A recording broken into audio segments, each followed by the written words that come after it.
Bamboleo, bamboleo.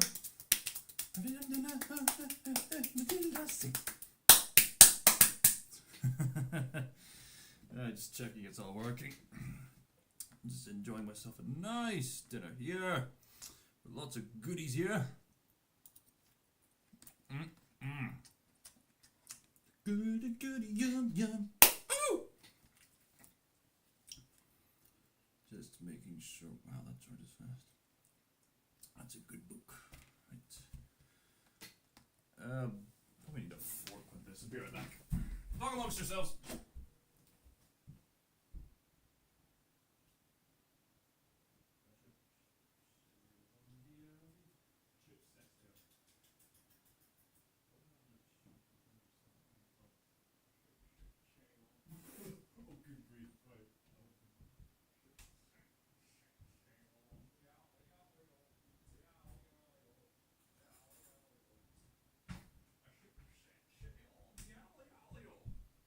Guess what? A ship set sail on the Alio on the last day of September. Imagine if just Sean Connery is singing that song. A ship set sail on the Alio, the Alio, the Alio. A ship set sail on the Alio on the last day of September.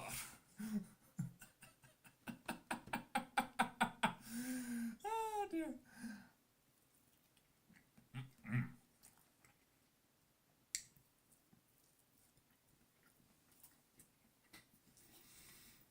We're just gonna make sure that it's that we're good to go.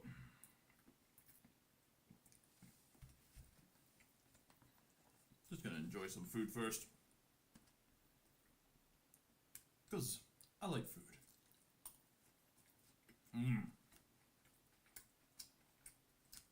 You know, I heard that broccoli can prevent cancer. Yeah, fun fact. So, Riley from date fruits, which give out disgusting kind of tang, you know, that kind of things. Ugh. Anyway, who's here? No one yet, but two are watching. We're being watched. There's a camera. I don't know if you've seen that one Monty Python sketch of the society of people who put things on top of other things. And then John Cleese stands up and says, Sir, I do think this is rather... City.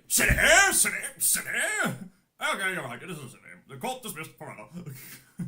And then he goes outside for a smoke, and then he looks directly at the camera and says, my days, we're being filmed.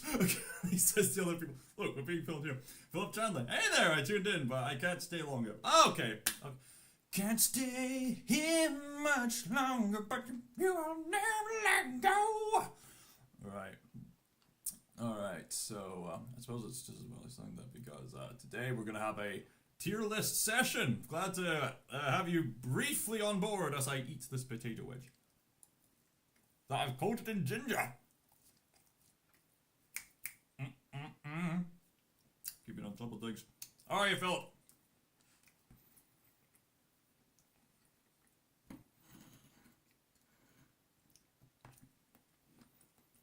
I think I've maybe done something wrong with the screen there.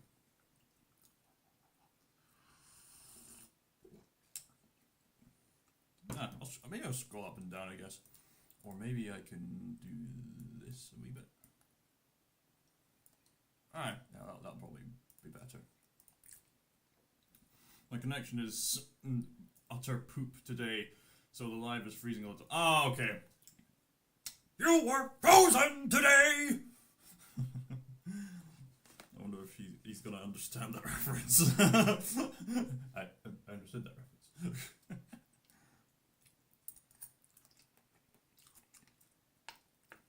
I will get started with the tier list soon. In fact, I already gave myself a head start just to save you guys the tiresome, bothersome stuff.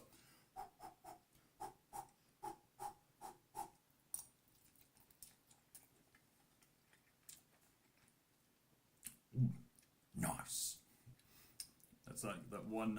What's his name again? The author of the author of We're Going on a Bear Hunt. What was that guy's name again? He's made several children's poetry books online, several children's poetry stories online, and one of them was about eating a potato. Oh, nice. What was that guy's name again? I'm sure I know if I recognize it, but he's the author of Michael Rosen. That's the one. Michael Rosen. Yes.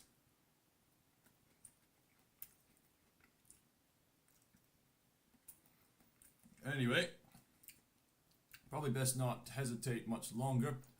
I'll never let go. We got several tier lists today because I felt, you know what, might as well spice things up a wee bit. I've already gotten started with some of these tier lists because otherwise we'd be here all day. This is more just an excuse to socialize. Tonight you're all going to be part of our little social experiment.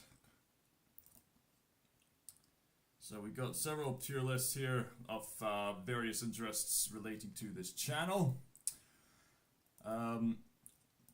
So I'll go through them all bit by bit, and one by one. You're gonna be there with me. I was wanting to do a Dreamworks movie tier list for some time because I remember making a community post many months ago now where I made my first attempt in making a tier list. Back then, The Wild Robot hadn't come out in cinemas yet. But there was disagreement as to what should go where, but at least there was agreement as to what the best ones were. I admittedly haven't seen all of them yet.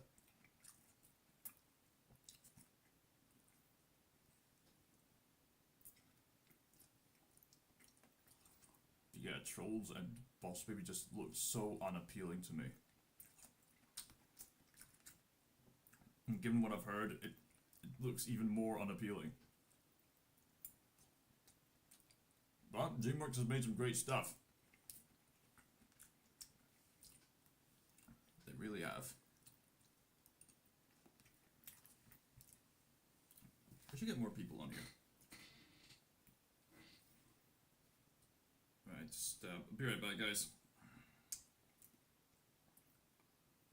See if anyone's willing to join me. See if anyone's willing to hang out with me. Right.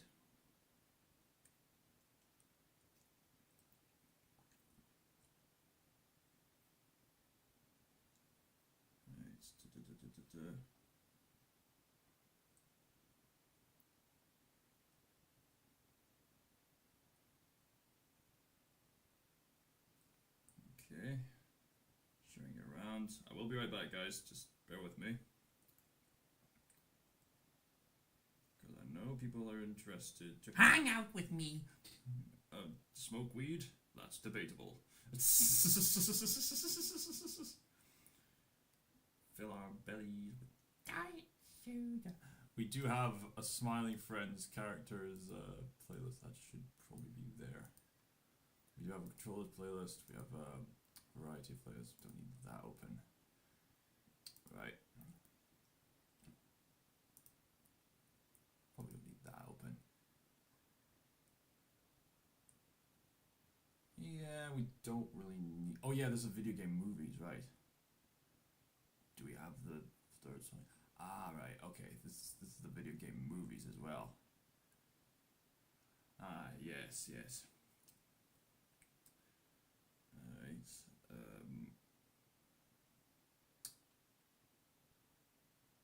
then just get the love out there. I will be with you. I'm just sending, sharing the links with people. Oh yeah, oh I know who's going to join us. I know, guaranteed wait for people to join us. Oh wait, what am I doing? Oh yeah, what, oh yeah, I forgot to make a link to the Patreon page. Oh, darn. Well, at least I got Philip Chandler in the chat. I guess it's more of a casual live stream, right? I should probably remind people. Yeah, I'll remind people as it goes along. Right. Oh, hello. Oh, sorry, people did join in. Sorry, I was too busy sharing with other people. Let's see. Hey, Tekken Combat. I was wondering, what do you mean by a tier list? You're ranking movies? I'm ranking a lot of stuff. It's just a whole variety pack. I'm going to the tier list website, just making a live stream, and just doing a variety of tier lists, because you know what? Why not? I think this kind of video on my channel was long overdue. Hello. If only we could do this together. Ah, yeah, that would be fun. Well, I suppose technically we are Brooks, because you're in the live chat, and certainly you could give me some hints as to who to go where. Doing amazing. How are you folks feeling today? Doing well. Doing fine, thanks. Thank you very much. Taking comment. Thank you for asking. Yeah, it's kind of thing we do, that you need to prepare for advance if you want to get people to do things together. Anyway, I think I've got a sustainable audience for now. Let's begin with where should I begin? I've got Sonic games I could do. Got seinen anime adaptations I could rank. Seinen characters. Vinland Saga characters. Spoiler alert. Perhaps I should save that for later. Star Wars movies. PIXAR movies. Smiling Friends characters. I've got Dreamworks. I was wanting to do this for some time, because I made a community post on this. In fact, you know what? I'll start off with Dreamworks, just to keep things simple. In fact, is this volume working? PIXAR Movies. Yeah, the volume's working alright. Bring the microphone a little bit closer. Right, let's begin with the Dreamworks movies. Because I've been hearing that there's going to be a major shift happening with the way Dreamworks is managed, in that Dreamworks will have more, giving themselves more to the corporate Universal, so some of their quality is going to be lost, at least from what I've been told. But I do know they are working on a sequel to The Wild Robot. I went to the bookshop earlier today and I noticed there's the sequel book, The Wild Robot Escapes. So yeah, they are working on a sequel to that. And no doubt, there are passionately creative people at DreamWorks Company as they move into whatever it is they're going to be under the banner of Universal Studios. So let's not waste any more time. Let's get straight to the point. Okay, so let's see. Prince of Egypt at the top had no competition, just no arguments. Also, Wild Robot goes up there, yes, and Puss in Boots: The Last Wish, yes. Those three are the definitive best DreamWorks movies. Full stop. They are amazing. It's just that they just have such timeless quality in regards to the way they portray their themes and the symbolism, especially through the creative visuals of animation. It's so well done. The filmography, the animation, the themes they get into, timeless themes delve into really profound territory with these three movies. This is the best of the best in regards to DreamWorks' potential. It easily competes with, if not overtakes, other companies. Like, it easily dominates most of Western animated media today. Like, I want more movies like Prince of Egypt, Wild Robot, and Puss in Boots: The Last Wish. I want that to be the norm, if possible. Megamind 2 failed. Keep in mind, I haven't seen everything. Yeah, Megamind 2, where is that? Megamind. Yeah, there it is. That goes in D tier, right? Alright, hello Firecracker. Welcome to the tier list session. I've got a variety of lovely tier lists. I'm planning to do the Sonic one later, but for now I'm starting off with the DreamWorks tier list because I make it a priority on this channel to endorse animated movies and television shows as works of art. That's one of my main missions on my channel. So The Prince of Egypt, Wild Robot, and Puss in Boots: The Last Wish are the best of the best when it comes to DreamWorks. Hands down, hands down. Oh, Philip, you're back. Right. It's always difficult for me to do this because I'm torn between what I personally really like and what is actually a better picture. Right. You don't need to see. Right. I mean, everyone feel free to make your contributions. I admittedly haven't seen Home and a few others, but I've seen the vast majority of them. So let's see. Kung Fu Panda would probably be a C. That was a pretty disappointing movie. There were several disappointing movies throughout 2024. Kung Fu Panda 4, Joker Folie et Deux, the second Gladiator movie, War of the Rohirrim. Sorry, Jackson. Let's see. You know what? Wallace and Gromit recently came out. Let's try ranking this. It's a cracking movie, Gromit. It's interesting how let's see. Why do the branding posters instead of the original theatrical? It's not my tier list. This is someone else's tier list. I just went on and just did the thing. I didn't go out of my way to make the images. That's just how it's presented, Brooks.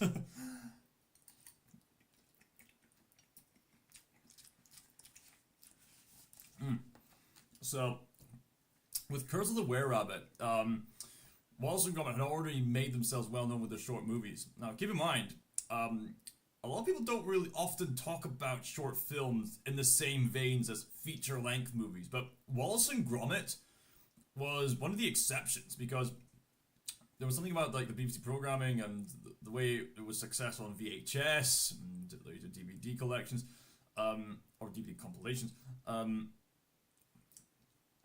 It's something about something you could get in the shop, like the Wallace and Gromit and VeggieTales, and VeggieTales has also been collaborative with DreamWorks in the past. Something about those kind of brands were very charming and won over a lot of people. So eventually, Wallace and Gromit became more mainstream and had their first feature-length movie. Philip Chandler loves Wallace and Gromit. The stop motion those are so well done. It is. It's really well done, and I know I've worked on stop motion in the past. I mean, it's something that anybody can do, but at the same time, if you're willing to go all the way, it can be pretty hard work, but very rewarding hard work, especially depending on how many frames you're willing to put into each second, because typically the more frames there are in a second, the smoother the presentation is. I personally like my all-time favorite stop-motion animated movie as of right now is Kubo and the Two Strings, made by Laika Studios. That is such impeccable detail, this emphasis on origami, and instead of using clay, they have these laser technology hard clay. What do you, I don't laser scanned. I think it was laser scanned, and then they replace it bit by bit, and they use techniques like motion blur and all sorts of impeccable details. So brilliant. But anyway, you need such an understanding of motion and weight. Yeah. By the way, I just saw Avengers Most Foul. Oh, you saw Avengers Most Foul. It's good. Just as well we're talking about Wallace and Gromit. I did make a review about it, but I'd be curious to read your opinion about it, Brooks. I personally don't consider Vengeance Most Foul to be among the best Wallace and Gromit movies. There is this one major plot hole in that movie that really bothers me. Mainly, how on earth did Feathers McGraw swap the turnip with the diamond while he was tied up? That makes no sense. That seems like a contrived reason for the finale to happen. But other than that, it was really funny, really inventive. And that's basically what Wallace and Gromit brings, that these adventures that are really funny and inventive. And Curse of the Were-Rabbit is no exception. And for such a simple premise, it can be surprisingly intense at times. Like, the way Feathers McGraw, sort of, with his beady eyes, the tension of, like, the Were-Rabbit, even though, you know, it is comedically ridiculous that it's a big buddy. like, it's not gonna, like, bite your ankles, unless it's, like, the killer rabbit from Monty Python and the Holy Grail. I still need to see it. I still haven't the time yet. Alright. I won't say any more, but I guess I've already given away one of the major plot details. Oops, my bad. I'd be curious to hear what Brooks has to say. Captain Frogleg says, you mentioned animated movies as art. Yes, I did, and I proudly stand by that. Ever think of doing a Studio Ghibli tier list? Yes, that would be great. Doesn't get much higher for animated art than them, in my opinion.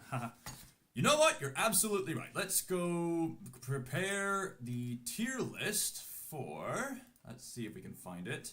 Studio Ghibli movies. Let's see if we can find it. All Studio Ghibli animation films tier list. 25. It includes The Boy and the Heron. Yes, excellent. All right. We'll get to that later. In the meantime, back to this. Thank you very much, Captain Froglegs. The were-rabbit scared me as a toddler. Yeah, I can imagine why. Because they're, even though... Yeah, I mean, the whole premise is rather goofy, and the video game adaptation is even goofier with a freaking were-chicken. You know, it still has that sense of dread that you'd associate with the werewolf movies, that the horror of transforming into some other beast against your own will, and the implications of someone trying to hunt you down, and the tension from that. Yeah, again, the Wallace and Gromit can be surprisingly intense when it wants to be. Sweet, no problem. Curious how you rank those. Yeah, I should probably rank this after that.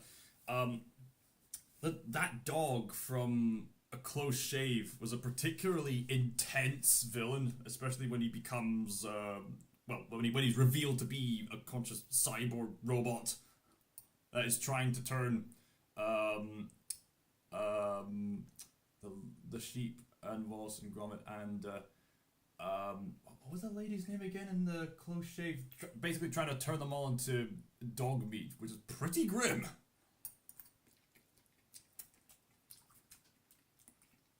In fact, I had a commenter saying that A Matter of Loaf and Death seemed to be a bit too dark, but at the same time, there is just so much charm and so much wacky charm to the whole series.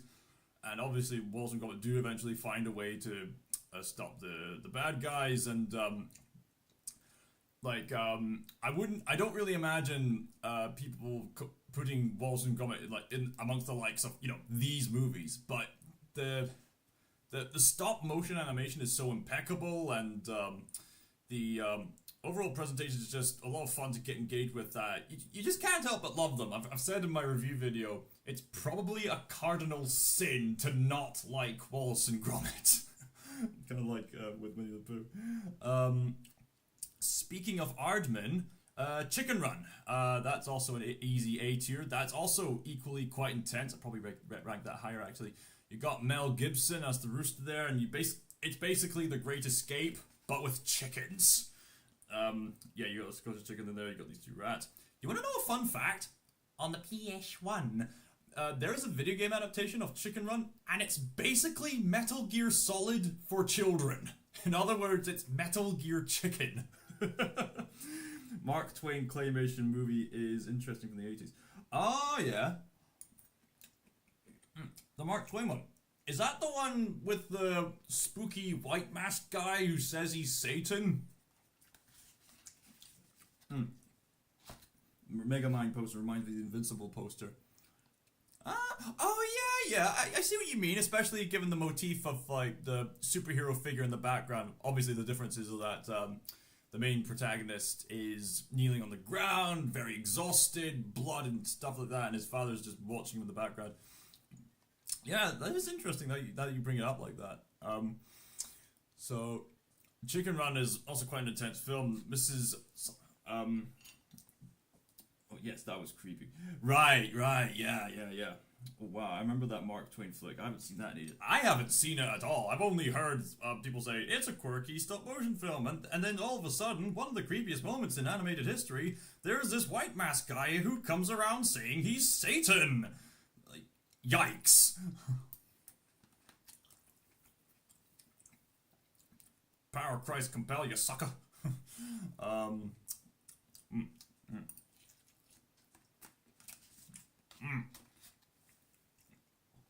Good food.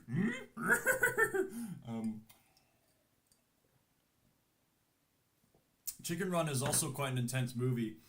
I think it's on YouTube for... Oh, really? Is it really? It's the same guy who did the California Raisins commercials. All right. Is it on YouTube for free? Let's find out. Right.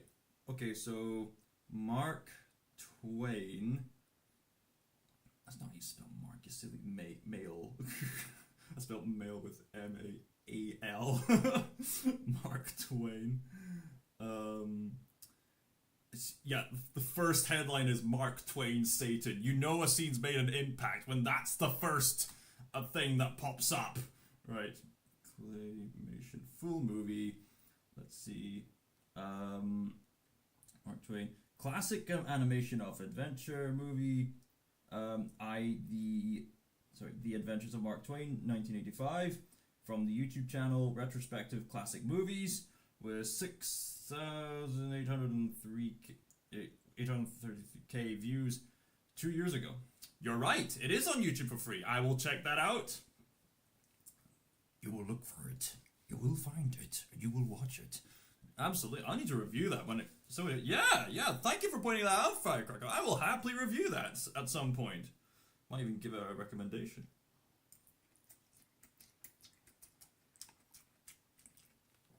Whilst we're on the topic of claymation, ironically, Flushed Away. Flushed Away is actually a CGI movie, but the aesthetics and mouth movement are pretty much the same as you'd expect from the other movies here. It's very Play-Doh looking. Yeah. So it does have a Play-Doh kind of look to it, obviously, with the way that the skin textures, the way the characters are kind of designed and stuff like that. Honestly, I remember all throughout primary school, Flushed Away was my all-time favorite movie. It was so hilarious to me. That was, I think it was either Flushed Away or the Simpsons movie that was my all-time favorite movie at the time. Maybe it was Flushed Away first, and then it was the Simpsons movie. Either way, I think the Flushed Away and the Simpsons movie were my favorite movies at that time in primary school, which probably says a lot about me, because the Simpsons inspired my voice acting abilities. It's the DreamWorks equivalent of Arthur Christmas. Ah, with Flushed Away. Yeah, you're right, with the fact that it's a CGI crossover. Yeah, you're right, Brooks, you're right. Don't write or attack me, but I don't think I saw Wallace and Gromit, but know of it. Alright. Yeah, you would have heard of stuff like A Grand Day Out, The Wrong Trousers, A Close Shave. I mean, you obviously heard it from my channel, given how I recently reviewed A Vengeance Most Foul, which is basically the official sequel to The Wrong Trousers, and strangely enough, an official sequel to The Curse of the Were-Rabbit, because Vengeance Most Foul is the second official feature-length Wallace and Gromit movie.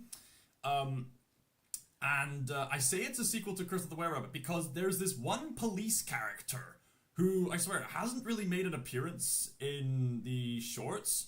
He may have appeared in other media, I don't know, but he's recently appeared in Vengeance Most Foul. He's kind of gotten grey-haired a wee bit, and he's basically retiring in the events of Vengeance Most Foul. So in that way, it's a strange official sequel to Curse of the Were-Rabbit, even though it's more of a sequel to The Wrong Trousers. Sorry, mate, I do have to split for a while, but I'll try to come back for a while. There's no pressure whatsoever. Yeah, that makes perfect sense, Brooks. To this day, I remember me and my family would occasionally quote in Flushed Away, "Wife! England! No! Giant wife!" There's so many funny jokes in Flushed Away. Some of which I didn't even realize until I was older. Like the way the toad has to turn around, but he's probably gotten carried away with those kind of conversations. He doesn't realize the techniques of it.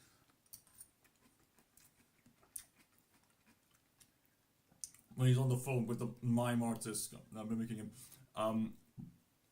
There's other jokes that people wouldn't notice at first. Oh, you know, it's interesting to bring up Flushed Away. It just reminded me, you got a whole star-studded cast in there, and all of them bring something great. Like, one of my favorite jokes from the film is Andy Serkis as Spike, the rat. He's accompanied by Whitey, played by Bill Nye. They're in this big chase. The chase scene is fantastic, by the way. They're catching up with the protagonists, and yet they have this contraption to launch Spike towards the good guys. And then Whitey says, "Wait, I don't think we should be doing this. I think these parts are supposed. Aren't these parts supposed to be dangerous?" "Danger is my middle name," Spike says, and then Whitey responds, "I thought it was Leslie." That was brilliant. Oh man.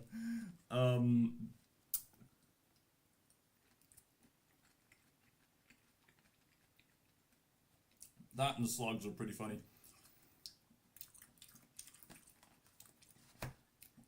To my recollection, the slugs don't really overstay their welcome. They appear right in the scenes where they need to appear for all the goofy antics. Yeah, I've noticed something about Aardman. Aardman not only has a good sense of tension, but they've also had really good chase scenes, like the climax of Chicken Run, that train chase scene in the Wrong Trousers, the chase scene in Close Shave, and the chase scene in Vengeance Most Foul with the world's most painfully slow vehicles. With Flushed Away, they've got this really creative chase scene. I mean, the way they've imagined, like, the London sewers, it's pretty imaginative, and they had this genius idea for a boat chase scene where Rita's boat is made of, like, different parts that she's put together, then it's being chased by the bad guys who use these cake whisker things as motorboats. It's funny when they appear, they go, and then you just get this one idiot who pops out with a toaster and just shocks himself. And somehow survives for another scene where he does another idiotic thing.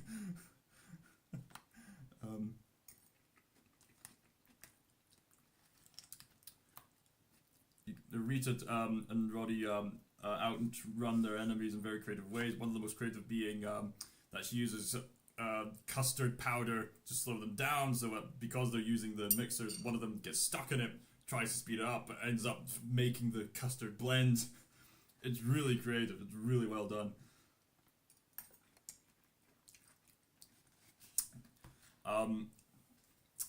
How would Curse of the Were-Rabbit compare with the other movies? I've heard it said that Curse of the Were-Rabbit was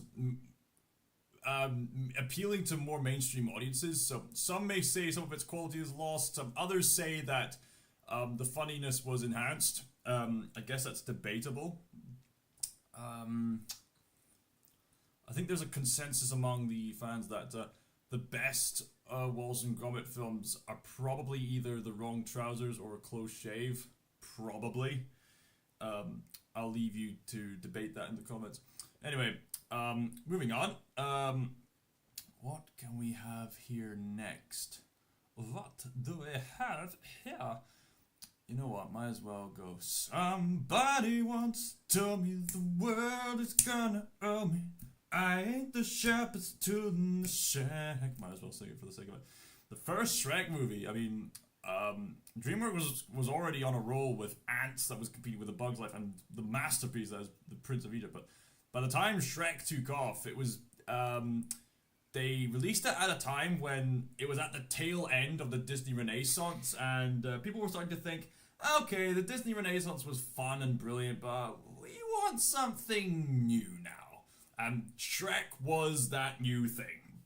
There was a lot of toilet humor, a lot of irreverent stuff, and basically making fun of the whole fairy tale stuff, whilst, in a funny way, telling a new fairy tale of its own, kind of a Beauty and the Beast kind of story, but with a twist, and the twist being that the princess isn't exactly what she seemed, and that was a particularly interesting twist.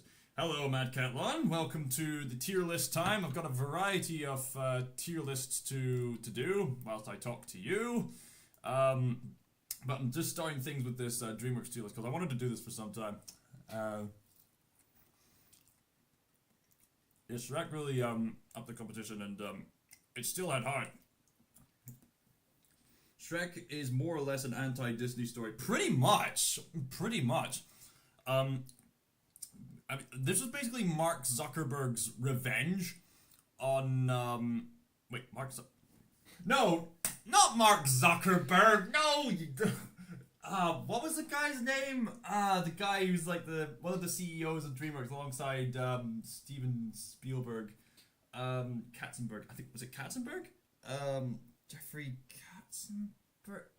Was it Jeffrey Katzenberg? I'm pretty sure it was Jeffrey Katzenberg. He was getting his revenge on Will Eisner? I'm pretty sure that was the case. Mark Zuckerberg. I don't know. Basically, the CEO had a bone to pick because, it was a kind of interesting story. The CEO of DreamWorks used to work for Disney. He was there to see the flop of the Black Cauldron being made, and when he was working behind the scenes, he asked, "Okay, can we edit this?" And people just looked at him like, "Why?" Because with traditional animation, it's this whole process of, well, once you animate it, you can't really go back. But at the same time, it's a valid question. I mean, you go through the process of animating something, recording it, but you can still cut scenes out, right? You can still add stuff in, right? The founders were ex-Disney. Yeah, the founders were ex-Disney, because they were having a bit of trouble with behind the scenes and stuff like that. The same thing happened with Don Bluth and his partner Gary Goldman and a few others. They left and they made the Secret of NIMH movie, which is an amazing animated movie in its own right. And whilst we're here, might as well bring up the Don Bluth movies as well, because they are also really amazing. Don Bluth... Don Bluth movies, sequels and shorts. There we go. All these Don Bluth movies. Don Bluth actually did used to work for Disney, and he loved Disney. But he had a bit of trouble with the shortcuts they were taking with the likes of Rescuers at the time, so he left. We'll get to Don Bluth when we get to him. Let's get back to this. So, yeah, basically Shrek was funny, but it still was able to have enough heart to tell its own fairy tale story. And strangely enough, Puss in Boots: The Last Wish would go all in on the fairy tale aspect, not being as rebellious in its nature as, say, Shrek. Although the character of Big Jack Horner is probably a mockery of Bob Iger. Anyway, whilst we're on the topic of Shrek, Shrek 2 is one of the best sequels ever made. It takes what works from the first Shrek movie and makes it even more brilliant. Like any good sequel should. It takes the establishment of the previous film and expands the world building. And interestingly enough, at its heart, it explores more into the relationship between Shrek and Fiona. How much are they going to sacrifice to be with each other? How much are they going to contribute to each other? Would they be better off as humans or forever as ogres? Does it matter how society views them? And all kinds of questions like that interweaved into the narrative. And it does so in a way that then the third happened. Yeah, the third one. I don't know if that should go in B tier or C tier. I mean, the third one's not the worst film I've ever seen, but, you know, it was definitely a downgrade from, especially with the standard that the second one brought.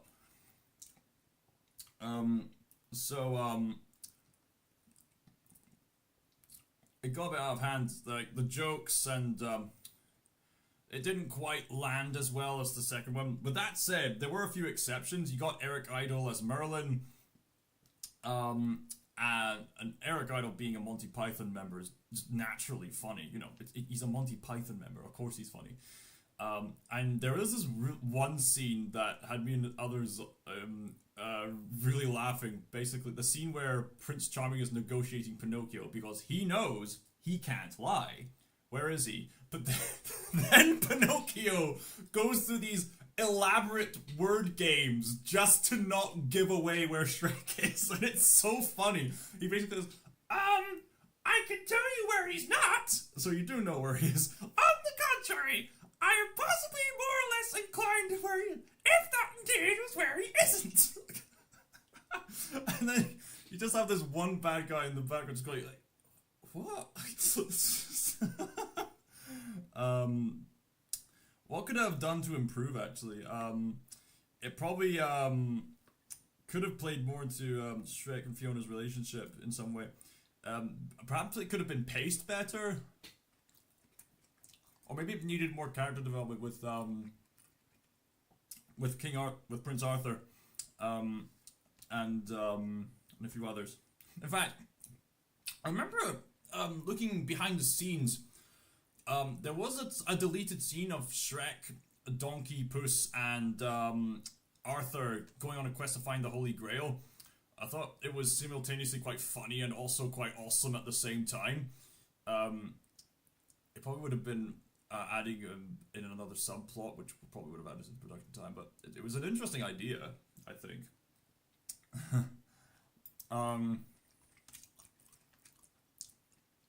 Then there was Shrek Forever After. Definitely better than Shrek the Third, but still not quite hitting the mark in the same way Shrek 2 did. Shrek Forever After definitely ups the stakes, and it's basically telling its own version of It's a Wonderful Life. It's a Wonderful Life is a great movie, by the way.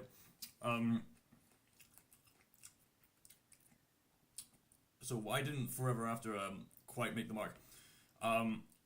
It could be for many reasons, but I remember Doug Walker, a nostalgia critic, said that one of his main problems with Shrek Forever After is that Shrek is a bit too mean-spirited, even for Shrek standards, which brought the quality down.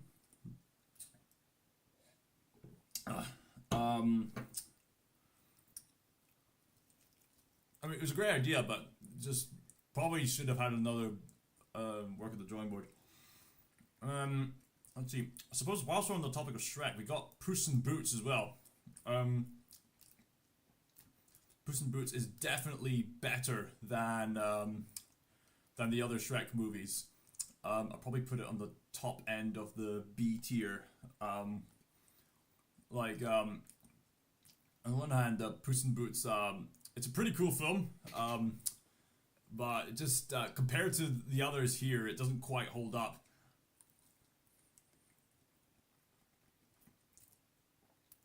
What could they have done to really improve Puss in Boots? I mean, it's already got a great premise as is. There is quite a valid plot twist, which, come to think of it, is making me think of the landlord plot twist in Smiley Friends. With all the rules, you pathetic little ant. Oh man. It's got some cool action. The character design, might be a little slightly on the uncanny valley. Now I remember. Jack and Jill, obviously the red herrings, but still kind of forgettable villains. Humpty Dumpty is quite an interesting, tragic villain.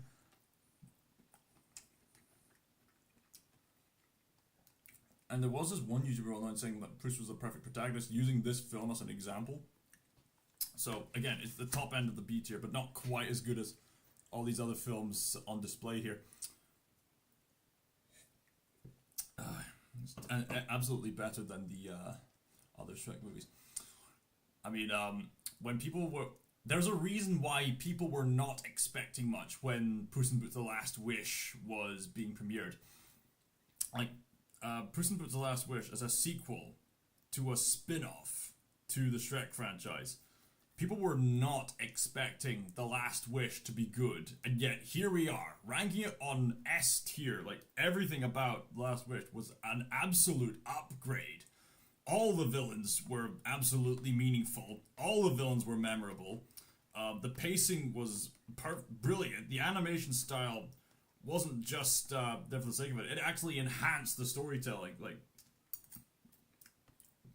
And the fight scenes, chef's kiss. So what else have we got here? I suppose whilst we're on the topic of fighting, Kung Fu Panda, pretty solid movie. Um, um, let's see, where would I rank it? First rank film. Yeah, somewhere in that vein. Um, it's a beautiful movie, which is quite surprising to say for a Jack Black movie of all things. But there you go.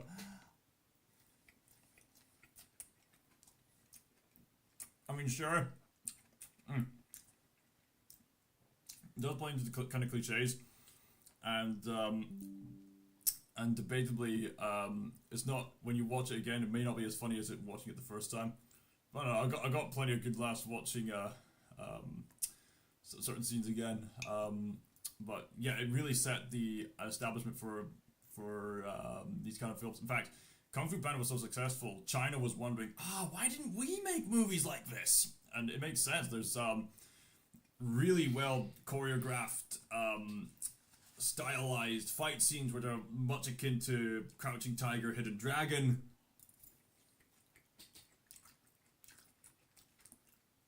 As well as this interesting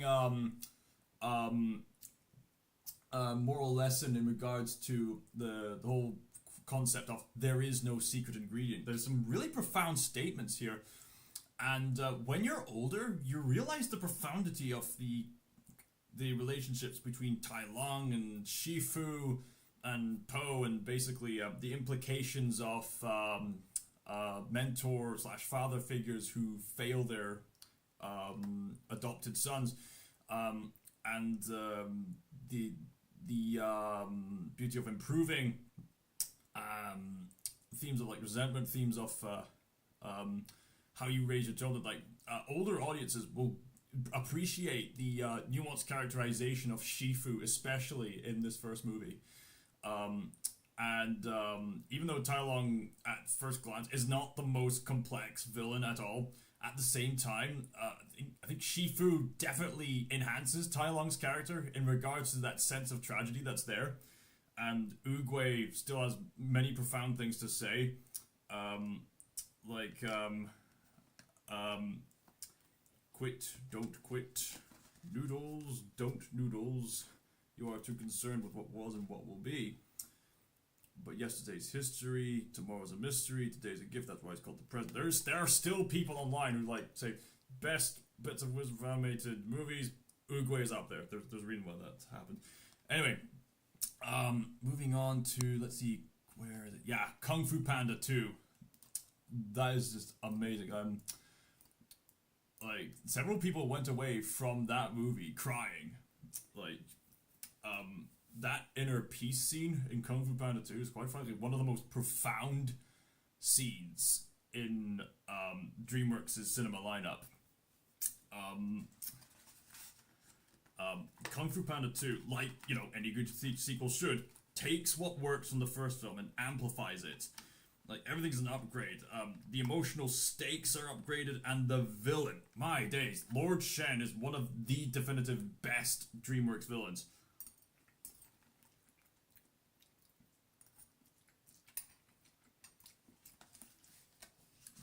Lord Shen is played by Gary Oldman, and brilliant characterization, another great tragedy surrounding that villain, and the inevitability of heroism and stuff like that.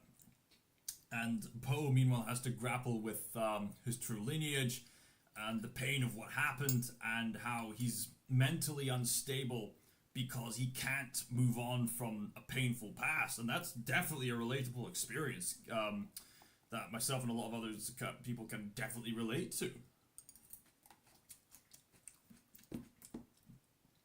I guess one of the only arguable downsides to this is that the cliffhanger ending could leave maybe a few people saying, "Oh, come on." At the same time, it could add to the themes of hope within the context of the Kung Fu Panda 2, arguably. But honestly, that inner peace scene that Po goes through, and the way the animation styles blend together, it's brilliant, brilliant stuff. Kung Fu Panda 3. Not quite as good as the other movies, but Kung Fu Panda 3 still has its shining moments, unlike number 4. Number 3 has a really cool villain played by J.K. Simmons. Kai, the villain. He also has a really cool theme song made, inspired by Imagine Dragons. I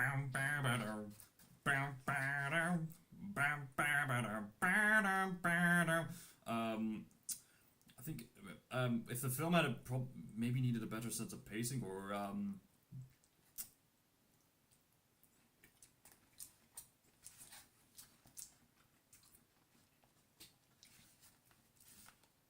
because by the time Kung Fu Panda 3 was going on, people were starting to get familiar with the sort of structure of these kind of movies.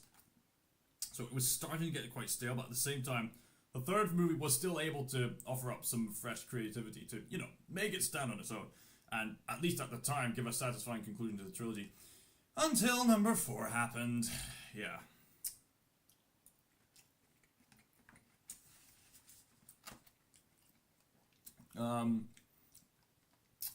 Okay, what else have we got here?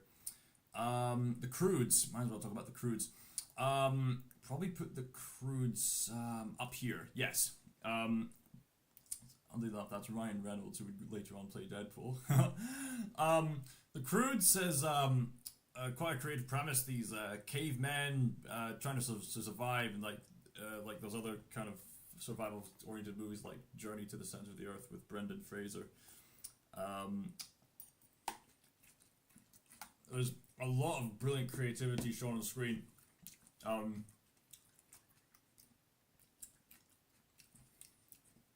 Certainly the stakes are raised by the ending.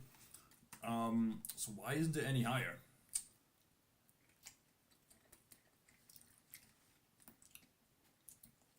Maybe something about the characterization could have been improved. Something. It's just that compared to these other movies, it's not quite as rewatchable as some of these other movies displayed here.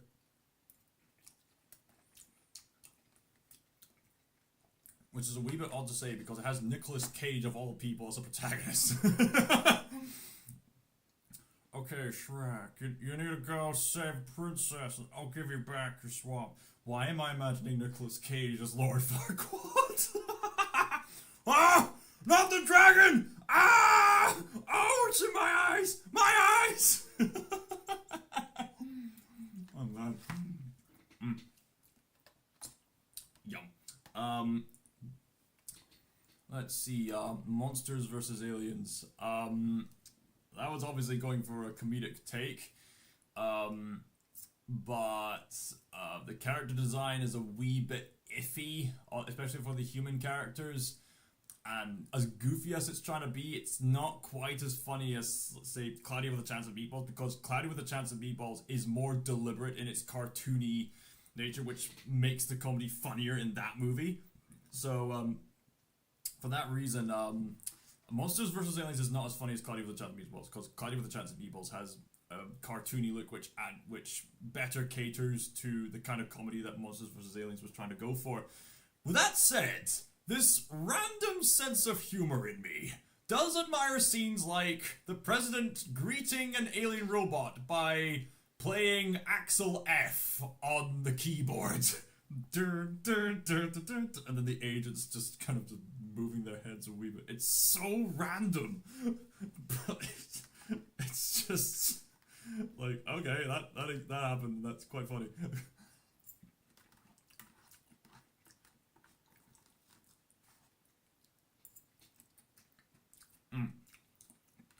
Galaxar is also quite a funny villain. I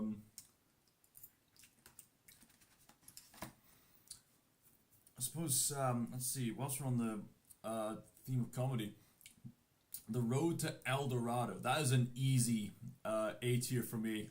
Where should I put that? Yeah, probably put that up here, because The Road to El... I think the strength of The Road to El Dorado is not only its gorgeous animation, but the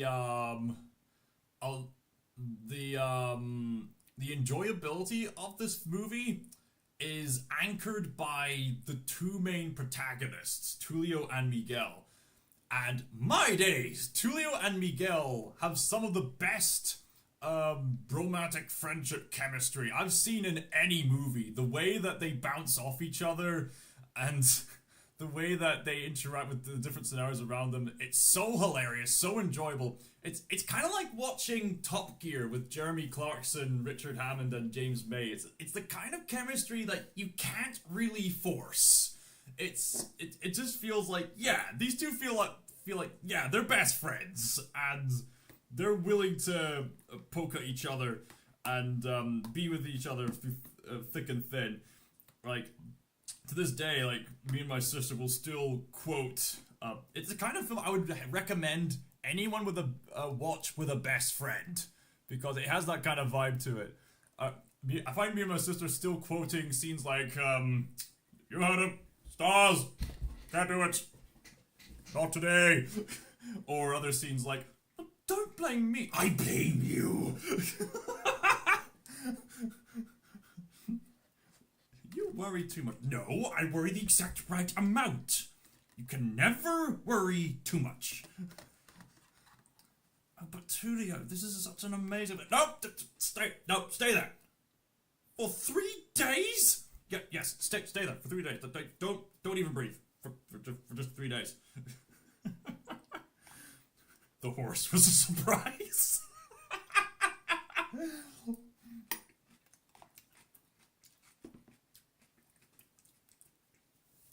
Look at the bright side. Well, things can't get any... Were you about to say worse? No, I was about to say better. Come to think of it, it's kind of very similar to Smiling Friends now that I think about it. And Elton John's songs are quite enjoyable. Like, not as good as The Lion King, but, you know, enjoyable. Oddly enough, there's only one musical sequence, but hey, catchy musical sequence. What else is there? Let's go to another one of the most recognizable IPs of DreamWorks. How to Train Your Dragon. This one is an easy A tier as well. Where should I put it? Maybe here? Because as much as I love the How to Train Your Dragon series, there is a bit of cognitive dissonance in the fact that all the adult characters have these very broad Scottish accents. We live up north and we're toughies. We're the toughest toughies there is. We're gonna blunder here. We're gonna scuffer about all this place. You want to become a Viking, you gotta get rid of all this. Alright. You got all these people with very broad Scottish accents, but then for some reason, all the teenage characters have very thick American accents, and even How to Train Your Dragon, even How It Should Have Ended, made fun of this. And how the second film should have ended. It's pretty weird. Not to mention the teenage characters do play into a lot of the kind of cliches that I personally don't really like that much, especially in the third movie. But with that said, How to Train Your Dragon was made by the same director who made Lilo and Stitch, who would in turn later on make The Wild Robot, which is an absolute masterpiece.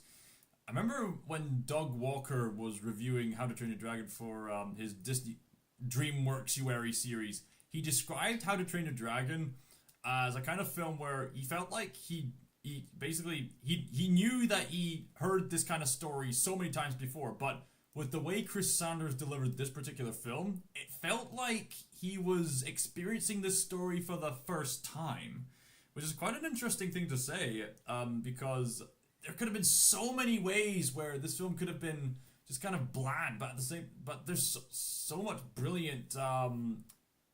It's cliches done well. Like sometimes cliches are inevitable in the story. It's just a matter of how you deliver them. And this is a kind of film where the cliches are done really well. The father of the main protagonist isn't just a stuck-up, hardy person. He actually genuinely cares about his son, and he's genuinely heartbroken when he has to put him down. Or scold him, rather. Sorry, put him down. It sounds like he was killing a pet. The dynamic between Hiccup and the Toothless, it's some of the most engaging cinema you'll experience, and the flying scenes are so brilliant. I've heard that they're even more enhanced when you watch it in 3D. One of these days, maybe I should watch it in IMAX at least. It really gets into the flying experience. So it's kind of a cliche film. It's a cliche film done well. So on that topic, How to Train Your Dragon 2. This really upped the stakes. Probably, where did I rank it? Probably here. Yeah, probably here. This really upped the stakes.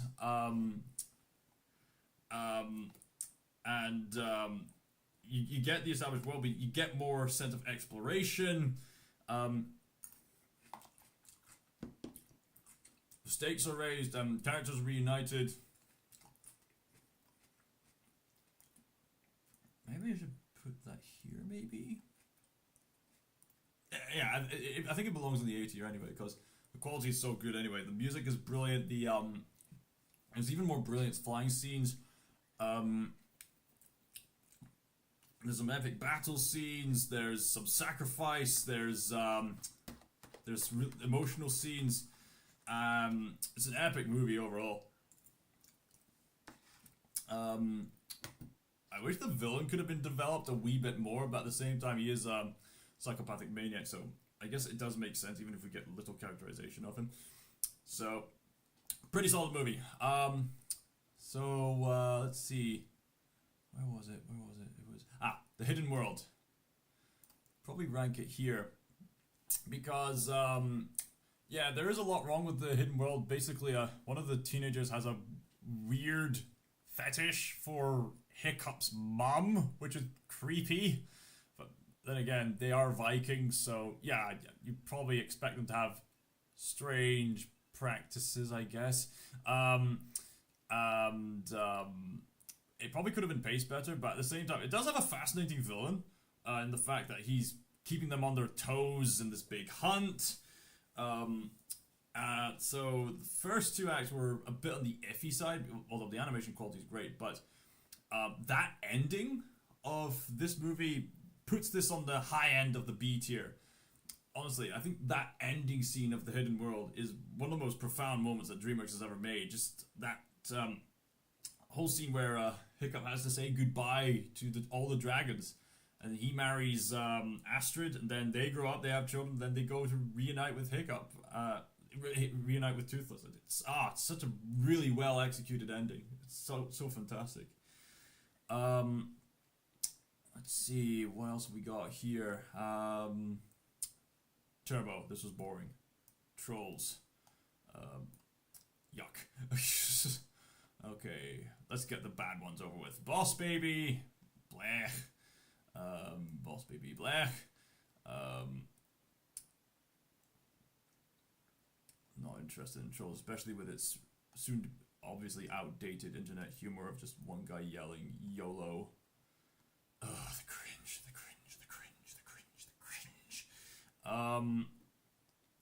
Let's see, Megamind, easy A tier. Where should I rank this? This is a really funny movie. Probably rank it higher because I've noticed a lot of people were bringing up Megamind, a surprisingly mature film in regards to its subject matter as of late, I've noticed. Especially characterizing Titan as an incel, which he is, and the necessity for heroes and stuff like that. Where would I rank this? Ooh, probably here.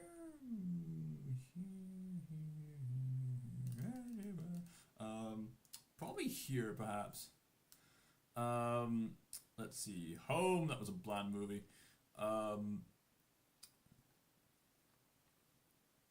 B movie. I unironically put B movie in the B tier. It does have its funny moments. And I know people have memed the B movie, but sorry, not even the memes can put the B movie any higher than it can. Let's see, Spirit, Stallion of the Cimarron. This is an easy A tier. I mean, I wouldn't call Spirit like the absolute best akin to these movies, but at the same time, what it does really well, I'd say. Where would I rank this though? Here, Road to El Dorado. Yeah, probably around here. Should I put Chicken Run up a wee bit?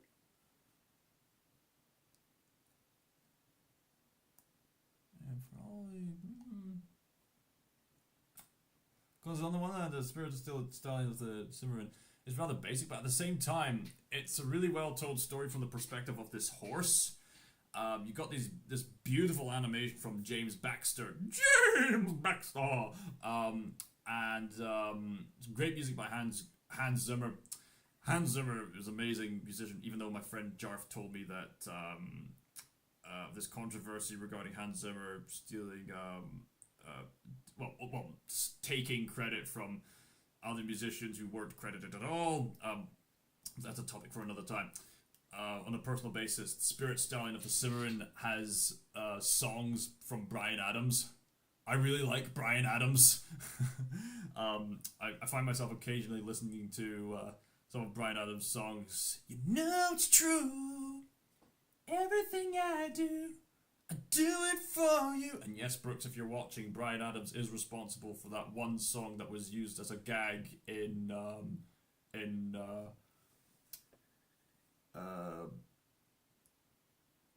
what was the name of the show again? No, it was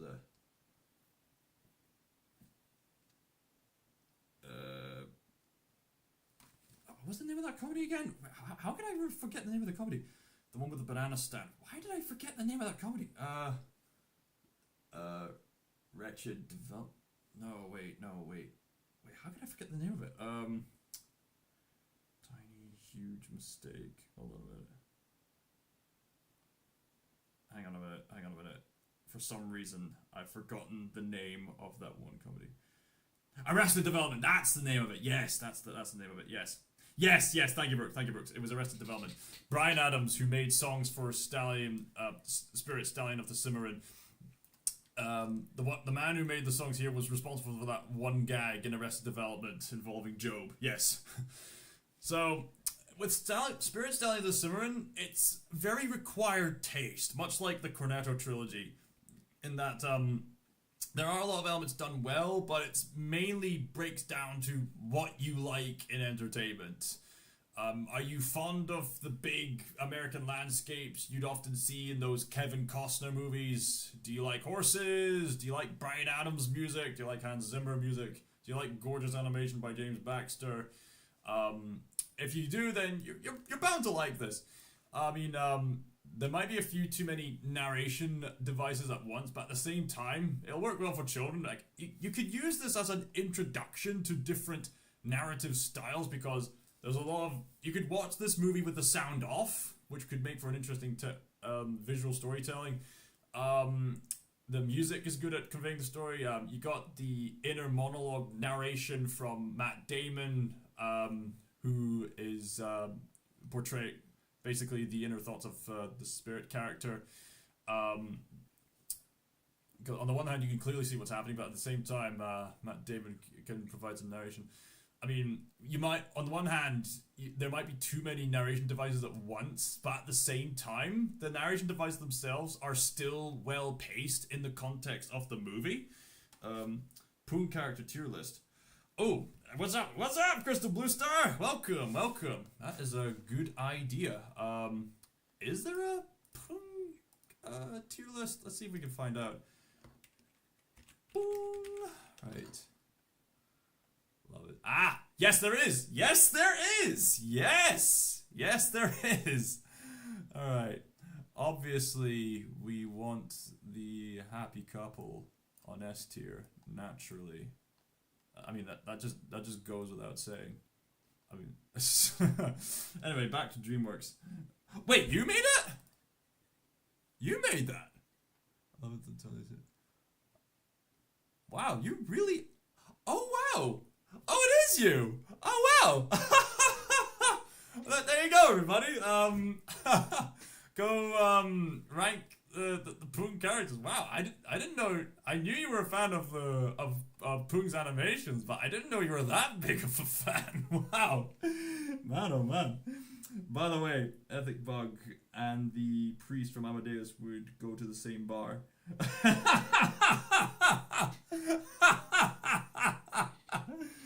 Oh yeah.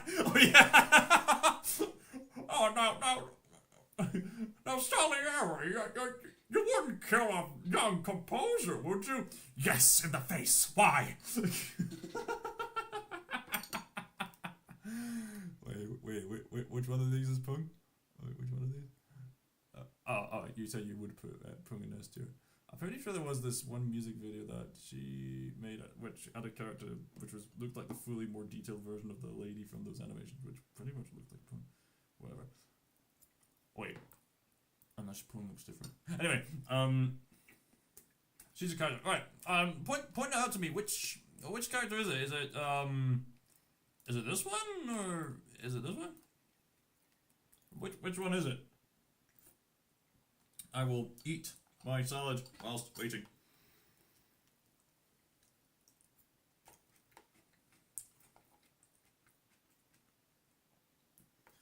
Next to the grey and white cat on the left. That one. Okay. Well, you know what? Puuung is the creator. Wait. Hang on a minute. I need to think about this. Do I rank Puuung as a character or as a creator? Because here's the thing. Without Puuung, you wouldn't have these adored characters in the first place.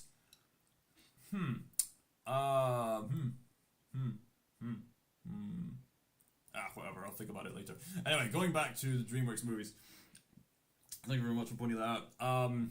Let's see, let's move on to the Madagascar movies. Another easy A tier. They're really fun movies, really hilarious movies. They're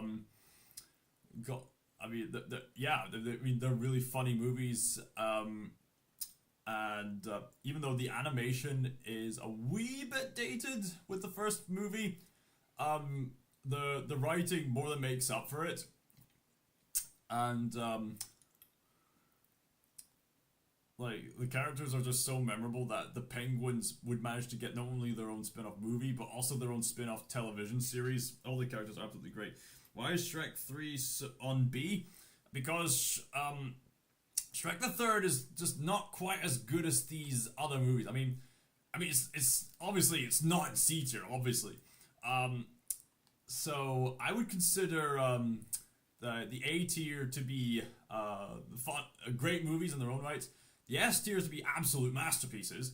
The B tier would be the films that are more flawed in the ways that they're paced, or especially in the ways that they hold up to these other movies here, but still enjoyable. C would probably be in the more disappointing route, and D is just flat out rubbish. Right. In order, you got B. Yeah. Okay. Thank you very much, Blue Star. Thank you very much. Okay, we're on the topic of Madagascar, so let's see. Let's see. Let's see. Madagascar 2. Where did I put where is Madagascar 2? Here it is. This is a really funny movie. Where should I put it?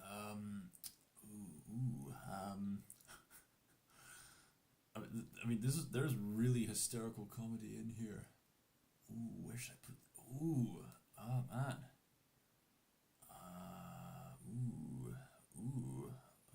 Okay, no. Okay, process by elimination, can't think about it.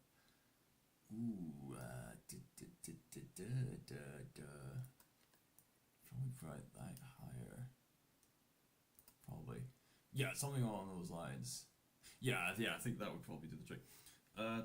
Talking mythical crab YouTuber would deem an F out of on Shrek 3. Alright. A lot of people don't really like the Shrek the Third at all. It really doesn't hold up compared to the other films. Maybe it should go on the top end of the C tier, actually, now that I think about it. Yeah, I guess that makes more sense now that you mention it. I'm a big fan. You're a big fan. You're a really big fan. I suppose Shark Tale would probably go in the lesser end of the C tier. I mean, it still has its moments, but you know, it's Shark Tale. Charles World Tour, vice versa. I've heard that the third one was pretty good, but I'd probably put that in the rubbish. Rise of the Guardians. That was a really, really imaginatively well done one. It's not as good as some of these other films, but Rise of the Guardians still holds up well on its own right in regards to its creativity and its mature takes on these beloved holiday icons. It's pretty well done, really well done. Let's see, Mr. Peabody Sherman, pretty forgettable movie. Keep in mind, I haven't seen all of them, but I've seen most of them. Over the Hedge, that was a really funny movie, but obviously not as great as these other ones here. It's interesting that there's multiple villains, though. Like, I would say the same thing about the film. Let's see. I once said DreamWorks has the most obscene, bizarre, amazing catalog of villains for an animation studio that I'd ever seen. They've got a wide variety, don't they? Yeah, because you got these Shakespearean types in Prince of Egypt and Kung Fu Panda 2. Then you got absolute doofuses in like Boss Baby, and then you've got your Prince Charming. You got Alien Boss. You got another Alien Boss. You got a puffed up hunter and Wallace and Gromit. You got a lady ominous lady running the chicken pen. You got this Nightmare Man. You got this Scar knockoff here with the Elvis hair, played by wait, I've forgotten the guy's name. The guy who played Santa in Rise of the Guardians. Why am I forgetting the name all of a sudden? Yeah, it's a wide variety. You got an outright incel and Megamind. Yeah, there's a wide variety of villains. Pretty crazy bunch, yeah. Edgy, not mature edgy. Yeah, exactly. You got a wide variety of villains. You got edgy, mature edgy, immature edgy, a whole hodgepodge, basically. Same about their films. They must really love Elvis. Alright. If I make that Puuung analysis, I'm definitely getting you in there somewhere, but I gotta fight my YouTube audience. Fight your YouTube audience? What do you mean, fight your YouTube audience? You're a big fan of Puuung. What is there to fight about? You're attracting a similar amount of fans. I'd love to do that, by the way. Let's see. I remember watching the Ruby Gillman movie. Not exactly the best film, but you know, for what it is, it's a fun movie. Probably put it in the B tier.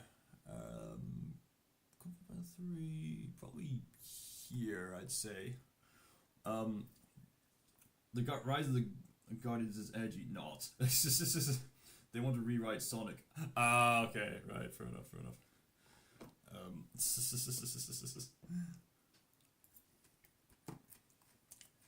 Let's see, Sinbad movie. I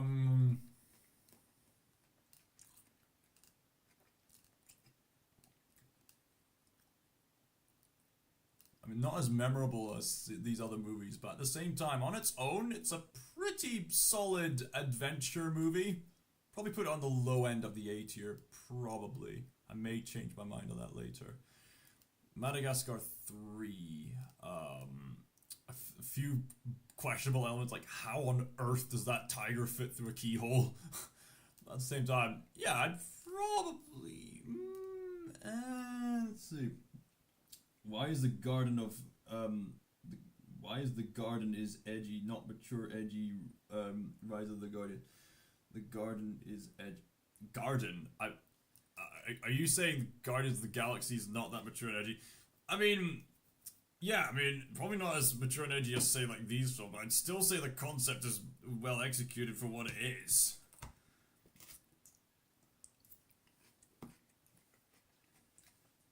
Sinbad and SpongeBob the film or the the Odyssey for kids. Yeah. It's just as well Christopher Nolan's going to be adapting the Odyssey. It's just as well this is coming into conversation. Yeah. I'm looking forward to that movie. I'm looking forward to that. No, the Rise of the Guardians is not mature. It's edge. Oh, right. I see what you mean. It's immature, but it's still edgy. Right. I guess kind of like some of the Matrix movies now that I think about it. Let's see here. Oh, man, I really need to get watching the Bad Guys movie because I've heard that's a brilliant movie. I would imagine it's somewhere up here, right? Because this was what really kickstarted the whole DreamWorks renaissance period that we're experiencing with the Bad Guys, Puss in Boots: The Last Wish, The Wild Robots, just a new era of absolute success. Yeah, you got Kung Fu Panda 4 in there too, and Ruby Gillman was okay, but the Bad Guys, like, man, that really kickstarted with its animation style, and I really need to get watching that movie. Well, the same on The Odyssey by Christopher Nolan. I've yet to watch the Penguins movie. I've yet to watch Captain Underpants. I've yet to watch Abominable. Ants. Let's see. Ants. Not as good as some of the others, but still pretty solid for what it is. I've seen Joseph. How would that... I mean, this is a straight-to-video movie that they did. Oddly enough, the only one that was put to VHS, to my knowledge. See, how would I rank the Joseph movie? Obviously, it doesn't hold up compared to the Prince of Egypt movie, obviously. But how would I rank it? The animation's still quite creative. Probably here. Yeah, here. Malika is the fuck. Okay, I'll take your word on that, Brooks. I'll take your word on that. Let's see. All these other movies I've yet to watch, but I think it's safe to say this is a much more... Oh, I've obviously yet to see Mr. Peabody Sherman, but I think this is a pretty solid tier list. So I guess whilst we're on the topic of... okay, these three are absolute masterpieces. Go watch them if you haven't already. Let's rank the Studio Ghibli movies now, because that's an absolute great idea. Obviously, the Studio Ghibli movies are some of the best movies just ever made, period. So let's just get the big ones over with. Spirited Away and Princess Mononoke and The Red Turtle and Grave of the Fireflies. I'd say those four movies. I described these four as my favorite Studio Ghibli movies in the past, and that opinion hasn't really changed. These four are absolute masterpieces. I mean, Spirited Away, I mean, you expect this grand adventure going in, but at the same time, it really defies your expectation, the fact that it's mainly set in one location, but the way it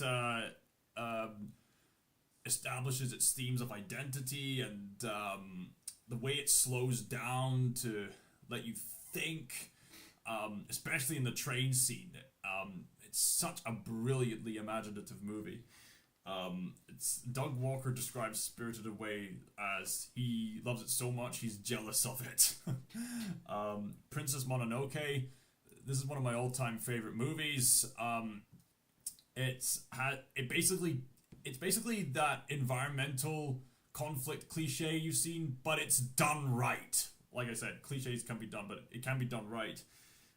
Obviously, Hayao Miyazaki is the kind of artist that, as you know, who's very, very pro-nature, but at the same time, he's a filmmaker who understands people. So he provides both sides of the environmental argument as actual people. You see, like, as much as he wants to support nature, he's not afraid of showing the savage, brutal side of nature, as indicated by the poster. And he's very open about the very human side of the people trying to take down the forest. I mean, Lady Eboshi has her saintly qualities for someone who's taking down the forest.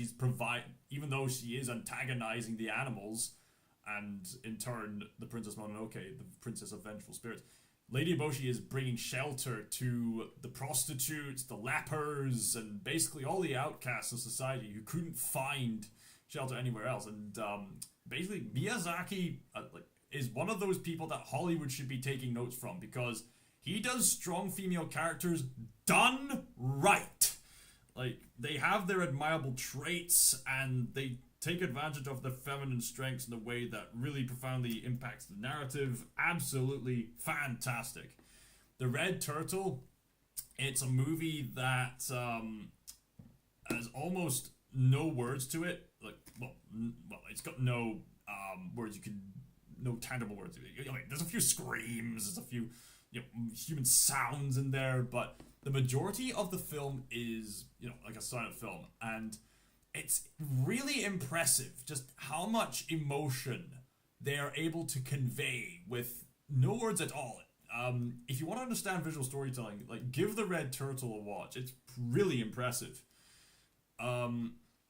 Grave of the Fireflies, this is one of those movies that made me cry. Like, really, really cry. Because, believe it or not, I've seen so many stories, it's pretty hard for me to cry, because I can see, like, certain plot beats going, but, man, like, when scenes are done right and you care for the characters, honestly, I need to update my top moments that made me cry. I need to update with Agent, because I did put Grave of the Fireflies as number 1, but I need to update it with other scenes like the ending of Belle, as well as the entire Violet Evergarden franchise. Because, man, what a tragedy Grave of the Fireflies is. And this is based on a true story. This man who tried so hard to protect the one he loved, but was in very unfortunate circumstances. And according to this film, the pride got the better of this young kid. It's a tragedy, but it's such a well done tragedy. For those who say that animation cannot be works of art, watch Grave of the Fireflies. It's going to change your mind in a heartbeat. Let's see, other Studio Ghibli movies. Let's see, Porco Rosso. This is a very laid back movie. But there are a few profound scenes in there in regards to self-esteem and reminiscing on the past. So I'll put that in here. Let's see, Only Yesterday. One of the few highlights of Daisy Ridley's career. I mean, talk about having a poor hand in life, but at least Daisy Ridley was in some good movies, and Only Yesterday is one of them. Nice reflective piece made by the same director, Isao Takahata, who made Grave of the Fireflies. And also quite interesting use of visual storytelling in Only Yesterday, where the adult version of this character sees all the beautiful details around her, but when she's reflecting back to her childhood memories, a lot of what she remembers, the environments are kind of in this kind of white space, to represent the sort of fogginess of remembering. It's a really interesting visual, and there's other visuals storytelling that's done really well here. When Marnie Was There, pretty good movie, the sort of time travel ghost kind of movie.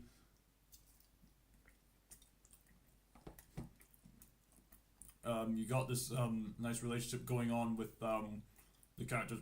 What the exact nature of the relationship is, I will not give it away, because there is a plot twist in that movie that basically reveals the true nature of why they're so close.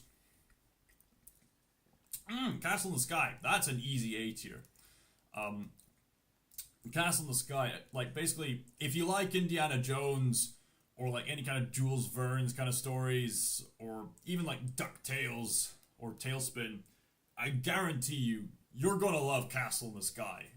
It's a brilliant classic. It's an absolute classic. Let's see, The Boy and the Heron, easy A tier. I mean, there are some details that I've missed, and there's a lot of fascinating details in there. But yeah, easy A tier. And also kind of the vibe, The Wind. Very impressive for a first movie. Let's see, Pom Poko. Pom Poko is... Oh no. Oh no, the memories came back. Oh no. Oh no. Okay. I'm laughing because I mean, this will not be unusual in the slightest for those living in Japan.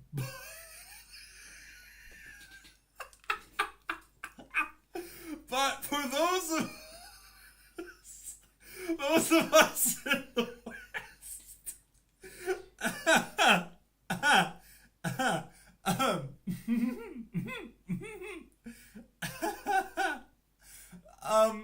these Tanuki characters,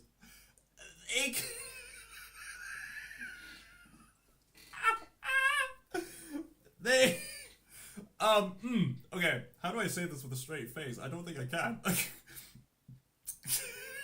Honestly, when me and some friends were watching this, we were just laughing and just sheer shock in how these shape-shifting powers work. Okay, just get it over with. They shapeshift by the power of their testicles. And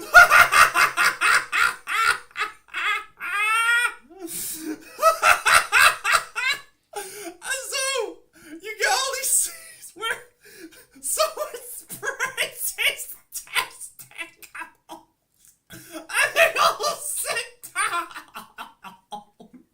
And they shapeshift into several pop culture things.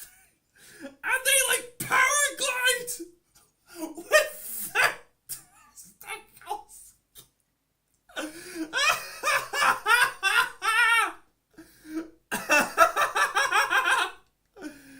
Oh gosh, oh gosh.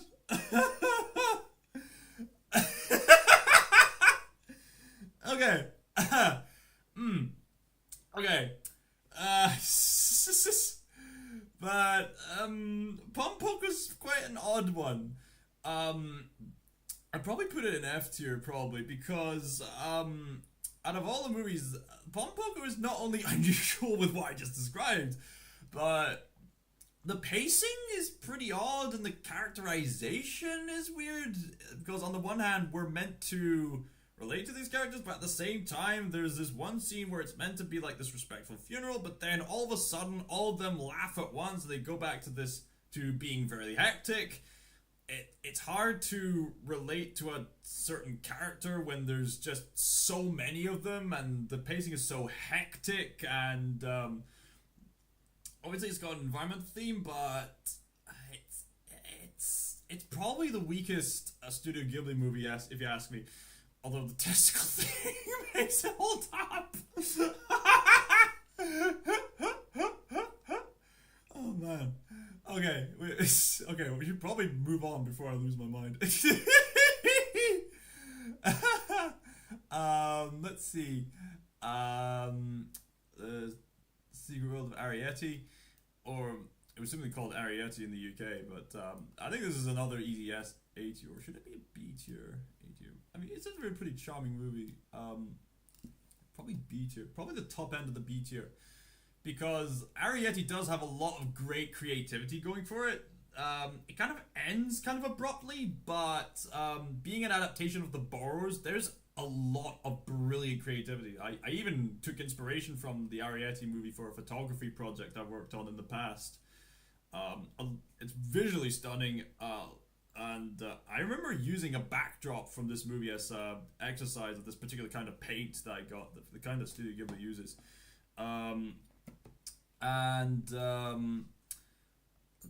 It's a pretty impressive movie, but it's kind of those movies that leaves you wanting more, which is kind of the same problem I kind of had with the Spirit movie, actually, which probably means I need to take it down a wee bit. There's just some movies like the Spirit movie, as well as the Secret Arrietty, where you see it, you enjoy it, but it kind of leaves you wanting more of it, to make it more of a satisfying full arc, as it were. From Up on Poppy Hill. Now this is quite an interesting one, because it starts off as a sort of very typical high school drama, but there's a very interesting plot twist that happens partway through, which really changes the dynamics of the relationships in a pretty meaningful way. It's a really interesting plot twist. It's so interesting, I'm not even going to give it away. a pretty impressive effort from Miyazaki's son. Um, let's see, My Neighbor Totoro, probably also on the B tier, because I do like it when Studio Ghibli makes those kind of slice of life kind of movies, like with Porco Rosso, and with Only Yesterday and When Money Was There. Um, well, with My Neighbor Totoro, there isn't much that happens in the film overall. I mean, it's a pretty charming film, and you do have some memorable moments, like the sort of bus stop scene, which that single image alone has inspired so much, t-shirts and stuff like that. But I mean, there's not a lot that happens in the Totoro movie, so I'd probably put it in the B tier. It's still enjoyable. It reminds me of times when I went to the Hebrides to visit family. Except, obviously, the Hebrides is not as forested as that specific area of Japan. I mean, there are some forested areas in the Hebrides, but it's all exposed, mainly due to the high winds being so close to the sea. Anyway, let's see. This will be relevant. The Wind Rises. The Wind Rises. That is an easy A tier for me. In fact, probably put it in the high end of the. Actually, you know what? Maybe I should put it on the S tier, actually, because that's a pretty profound movie. Very profound, especially in regards to the nature of creation and how people can get in the way of the good intentions. And there's a lot of eerie similarities between The Wind Rises and Christopher Nolan's Oppenheimer. I think it's even more interesting because two of my personal favorite filmmakers of all time happen to be Christopher Nolan and Hayao Miyazaki, and the two of them just happen to make this very similar story about a man who would revolutionize their side of the war with an invention which would go on to cause the deaths of so many people. It's interesting how both of them approach the same story, and you see sort of history repeat itself in a very dark, ominous way. In fact, my friend Brooks, I don't know if he conceptualized it or if somebody else did, but there's this conceptualization online of this Manhattan trilogy, where you have The Wind Rises, Oppenheimer, and then end it off with Godzilla -1, where you have the historical events and then this sort of cultural mythic interpretation of how Japan had to struggle with the impact of the Hiroshima bombings, as symbolized by Godzilla. I could go at length with the implications of this internet-made trilogy of the Manhattan trilogy, but for now, The Wind Rises is a really profound reflection on the nature of creativity and stuff like that. Great film. Fantastic film. Let's see. The Tale of Princess Kaguya. This is a particularly interesting film. Probably put it here. I probably wouldn't consider it. Or maybe should I put it here? That might be a bit too harsh. Maybe a bit too harsh. Should I put it here? This is definitely a tragedy. It's a folk tale, and Asao Takahata wanted to tell this folk tale, and he managed to do it with immense effort. And it was the last film he made before he tragically died. There's a lot of creativity going on with the visuals. There's some speculation online suggesting that Kubo and the Two Strings is the official sequel to this movie. I really need to get myself more familiar with these movies. The Whisper of the Heart. That's quite an interesting movie. In regards to the ambitions of creativity. This was the only movie made by this one director before he sadly passed away due to overworking himself, which is quite tragic. Let's see. Let's move on to some Don Bluth movies.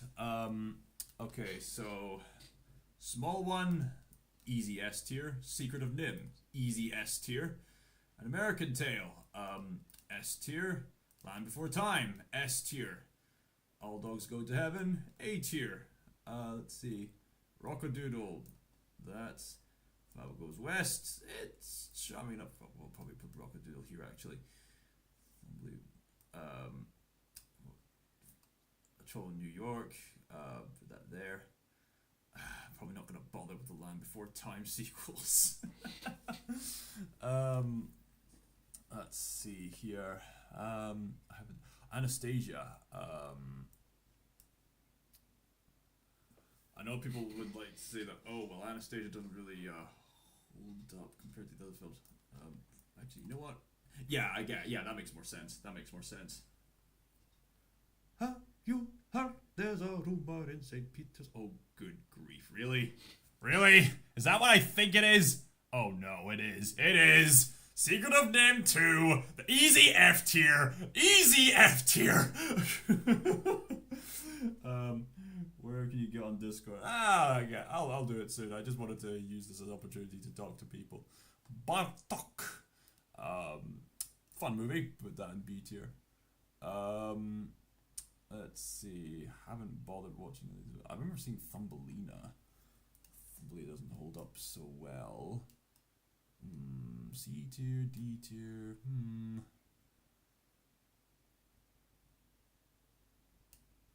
Sorry, sister. Anyway, A Penguin and the Pebble. That probably should also go into the D tier here. Yeah. There was a time period where Don was kind of dipped in quality, went to sort of very typical territory. But aside from that, the vast majority of his films are really great, especially this bunch up here. All Dogs Go to Heaven has is quite bizarre and has a strange sense of pacing, especially with the big-lipped alligator that doesn't get fully elaborated on his characterization other than he likes to sing. Cue one of the most bizarre musical sequences of all time.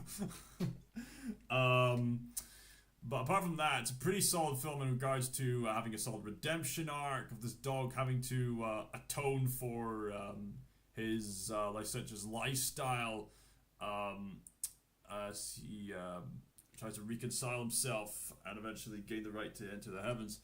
I mean, its pacing drags it down. The pacing could have been fixed, but it's still up among the best.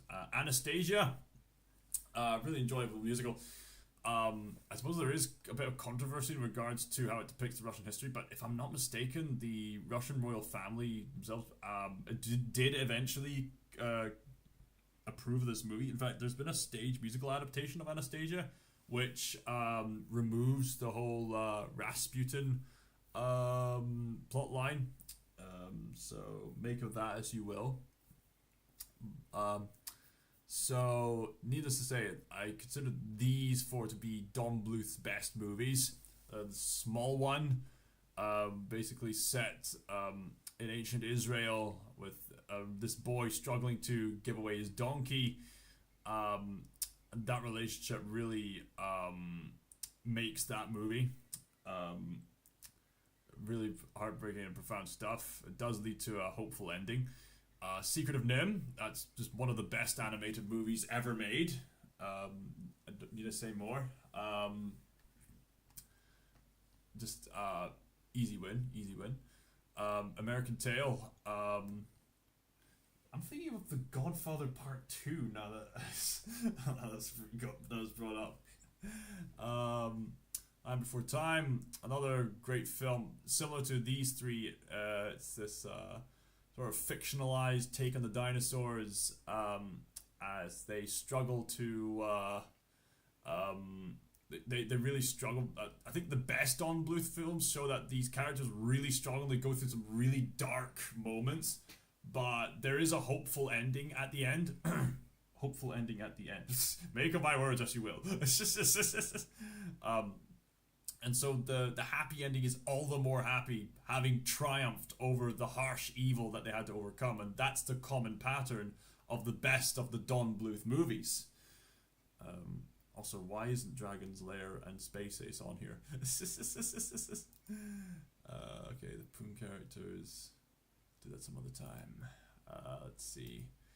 So I've already ranked them. I suppose I did make a tier list for where was it? Where did I put it?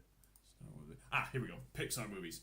I did go ahead and make a tier list for PIXAR movies. As of right now, I consider Inside Out to be Pixar's absolute best movies. And then there's Up and Solo. Oddly enough, all these movies happen to be directed by Pete Docter. Something about Pete Docter. It seems that he just knows how to make a fantastic movie. Hold on a minute. I need to deal with my stuff. I will be right back in due course. Feel free to talk amongst yourselves. Talk among the stars.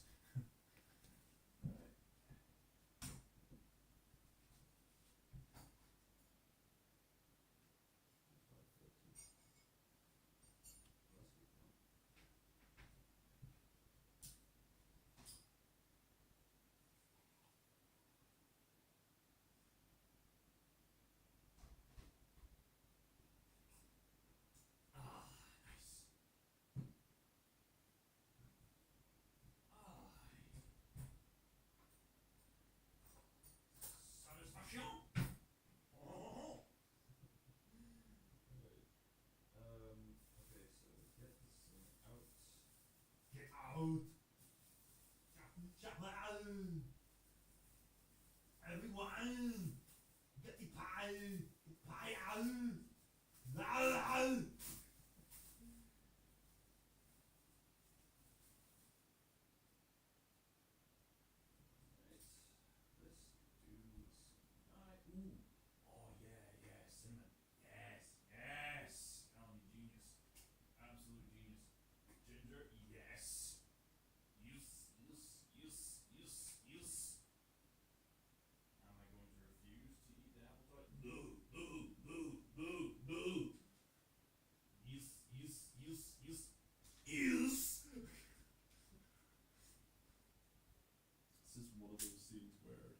Pronounce yes in any other particular way, but they happen to say yes in that particular manner. Yes.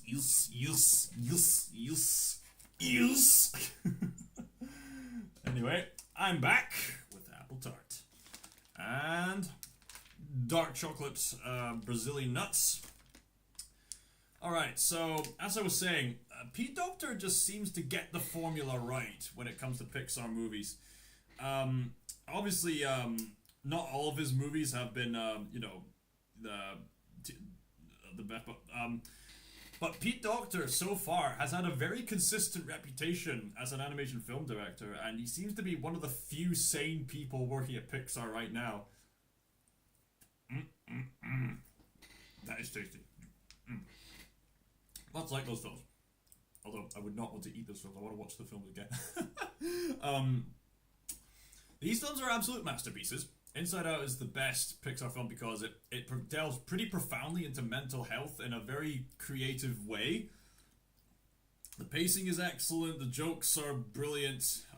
Even though they're few and far between compared to other Pixar movies, they're still pretty hilarious. And it has a brilliant, well-needed lesson that it's okay to not always be happy. It's okay to be sad. It's okay to be angry. It's okay to be disgusted. It's okay to feel the fear at times. As long as you don't have those negative feelings overwhelm you, of course. I mean, there is some...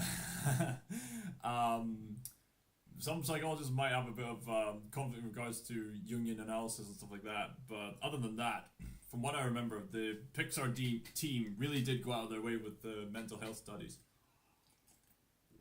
to get that really profound message in there. Up is another really profound adventure story.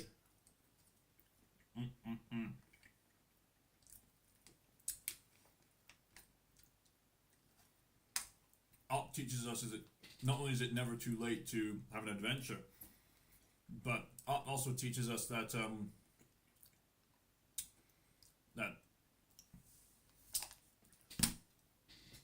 we're getting into pretty profound territory here because I remember there's this very close friend of mine who told me that love is the greatest adventure. This person, I'm not going to say this person's name,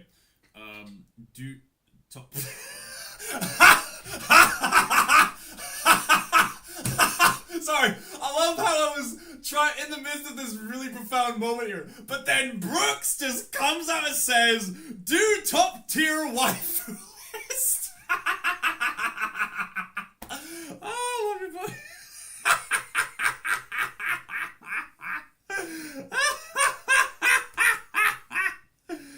Oh dear. Oh dear. Okay.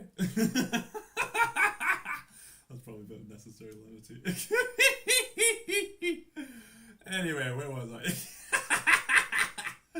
So, a friend told me that love is the greatest adventure, and that this person said that this person has been traveling like across the world, various places, but this person eventually learned that the most excitement and that fulfillment that this person found was with community and with people and reconciliation. And you see a similar theme played here in Up, where Carl Fredricksen goes out of his way to fulfill his dream of going to Paradise Falls, but since his wife tragically passed away, he's in grief. And there's been a video essay lately in regards to analysing the themes of grief and the process of it throughout the movie,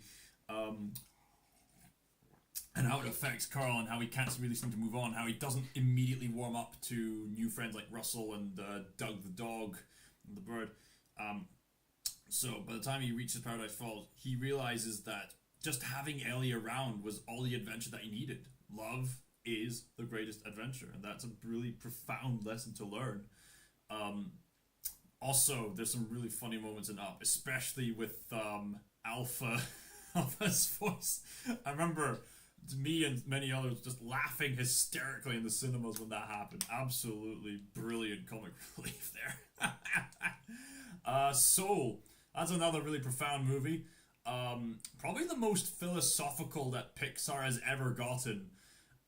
Not just in regards to, its spiritual conceptions that are necessary for the sake of the movie, but about the themes that it's addressing, like, how do you live life?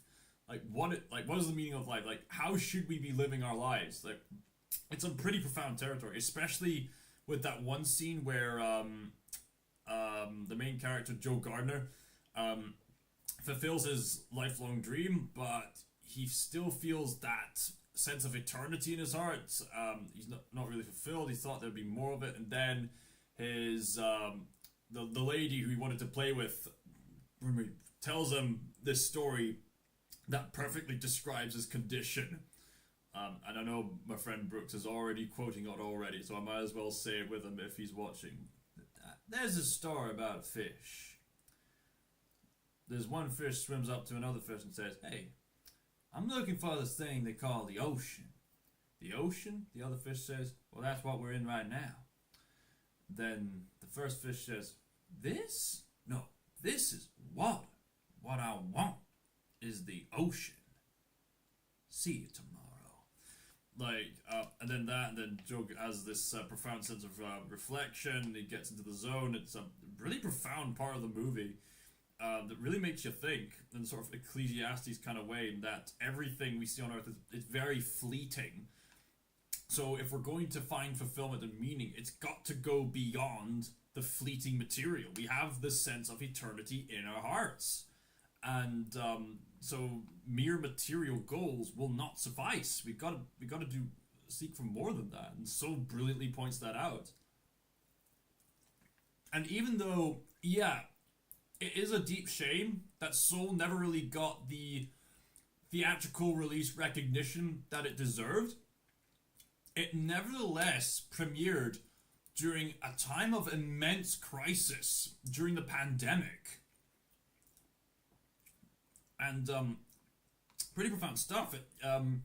There's someone I knew who got infected with COVID, and this person was moved to tears by the end of Soul in regards to what that person had been through.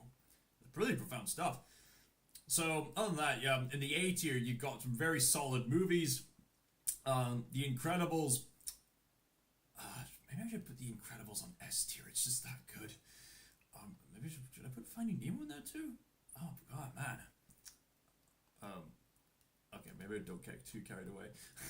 The Incredibles, man. The Incredibles is such a brilliantly quotable movie. It's just an absolute classic. It's paced brilliantly. The villain is brilliant. The character dynamics are brilliant. The pacing is brilliant. The world building is brilliant. It's brilliant. It's a brilliant, brilliant, brilliant film. Finding Nemo, great film about being courageous. The Toy Story series is great, and the fourth one as well. I know that's going to be a pretty iffy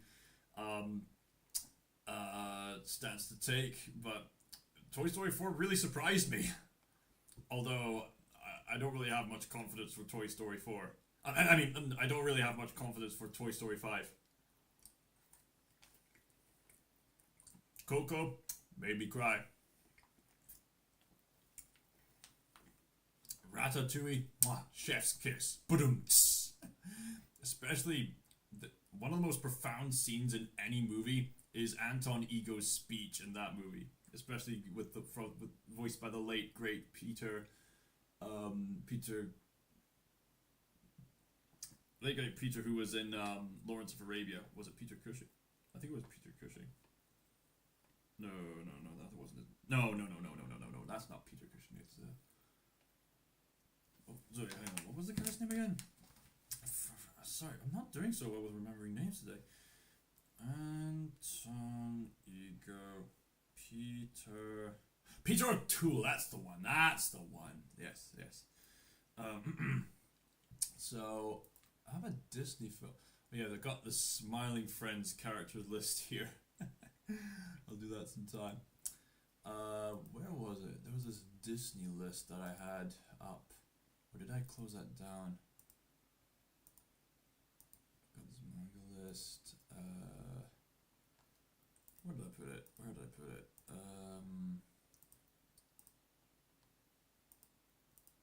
I thought I had it up.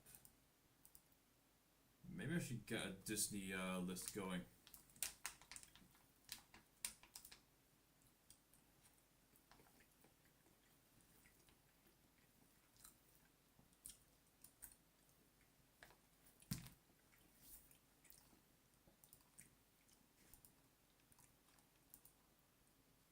Yeah, maybe I should look up a top Disney tier list, because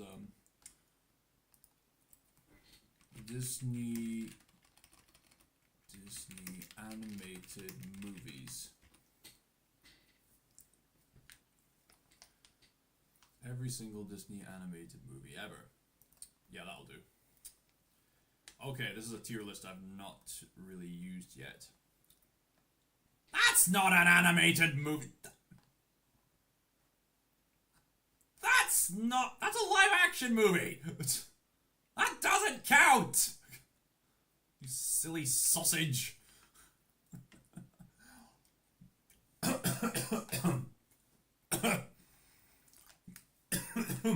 Sorry, that did just go around the wrong tube.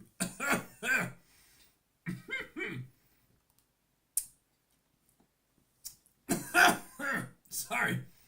I need a drink.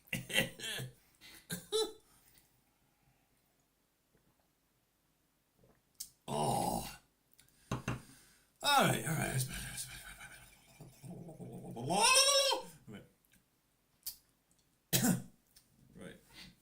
It's getting warm in here. I should probably take this off and show off my body.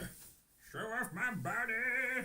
Don't worry. I'm not going to take it completely off. I'm just going to make the ladies go. That was a pretty good imitation of a screaming fangirl. Anyway.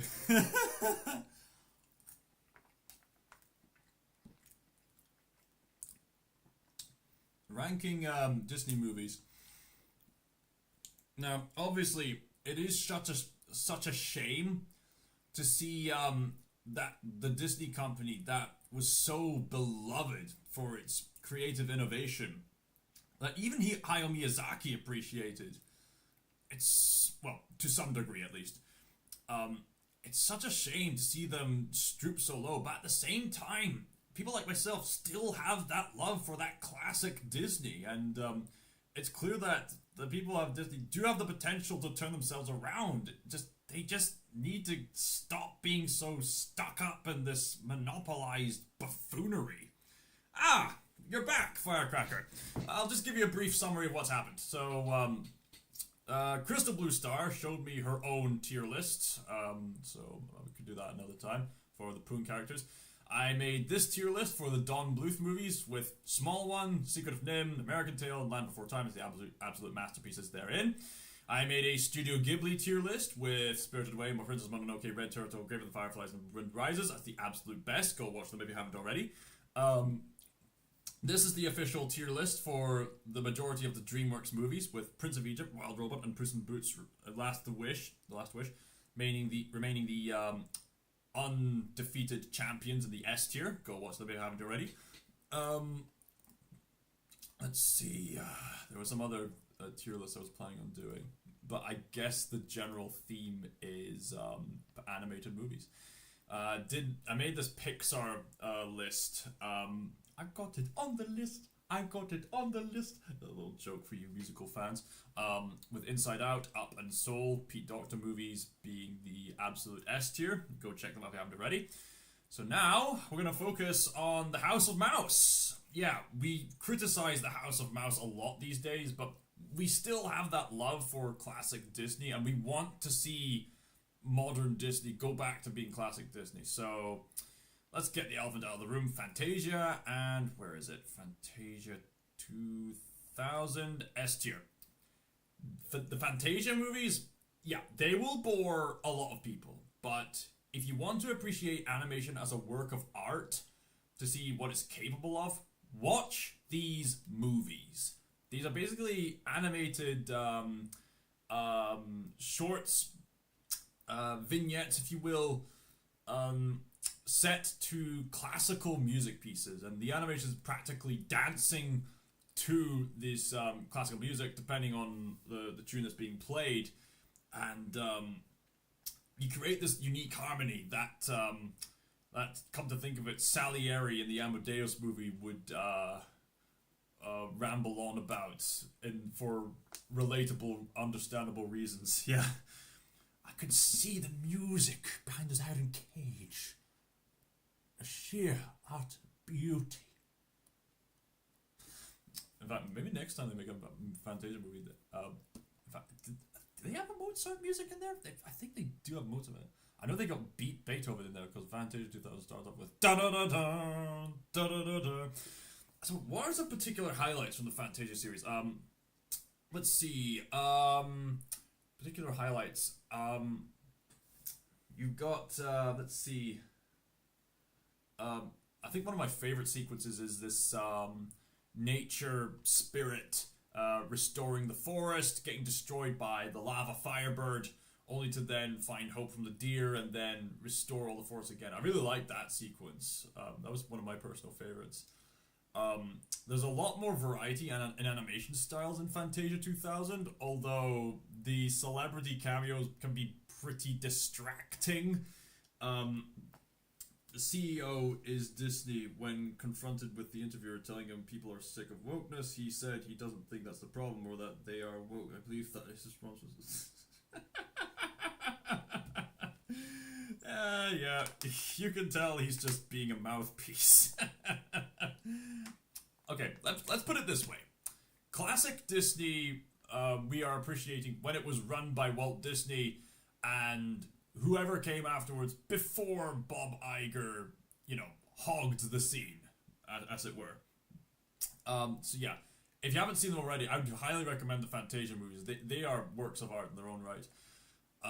What else would I rank up there? I suppose there's also a pretty profound ending in the Fantasia movie where the ending, I remember I was a teenager when I watched the first Fantasia movie, probably about 13 or something along those lines, 15 or something like that. Probably 13, 15, old enough to, get into the darker elements of, edgier stuff.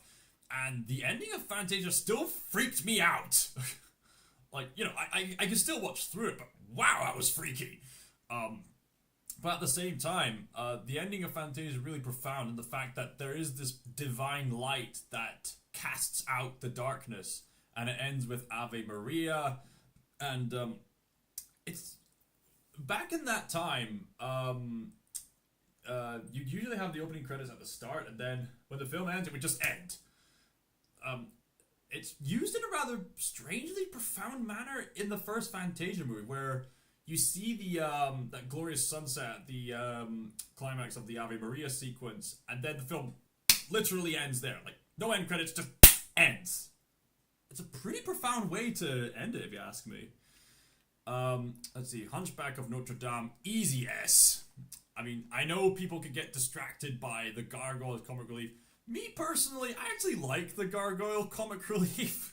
I know a lot of people find them annoying, but I think they were funny.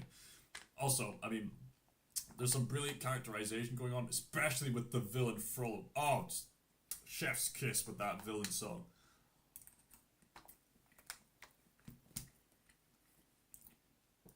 The Adventures of Winnie the Pooh.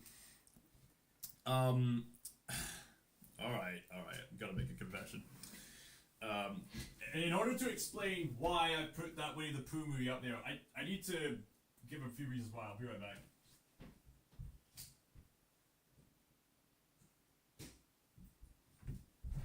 Okay, where is it? Alright, boys. Time to come out again. Time to go out and play. Alright, so basically, during my childhood, I used to watch Winnie the Pooh, and I instantly fell in love with Tigger. Like, during my childhood, I would carry this wee Tigger around. And when I was a bit older, I would carry this Tigger around, who I pretty much, quite literally, loved his stripes off. Like, a Tigger is just right up my alley. Although, for some strange reason, because I was a very dumb child with a sense of specifics, I didn't want to see the Tigger movie because dumb little spoiled me preferred to have Tigger in the format of this only being confined to this movie. Yeah, I was pretty dumb back then. But nevertheless, I really love Tigger, and I really need to watch that Tigger movie.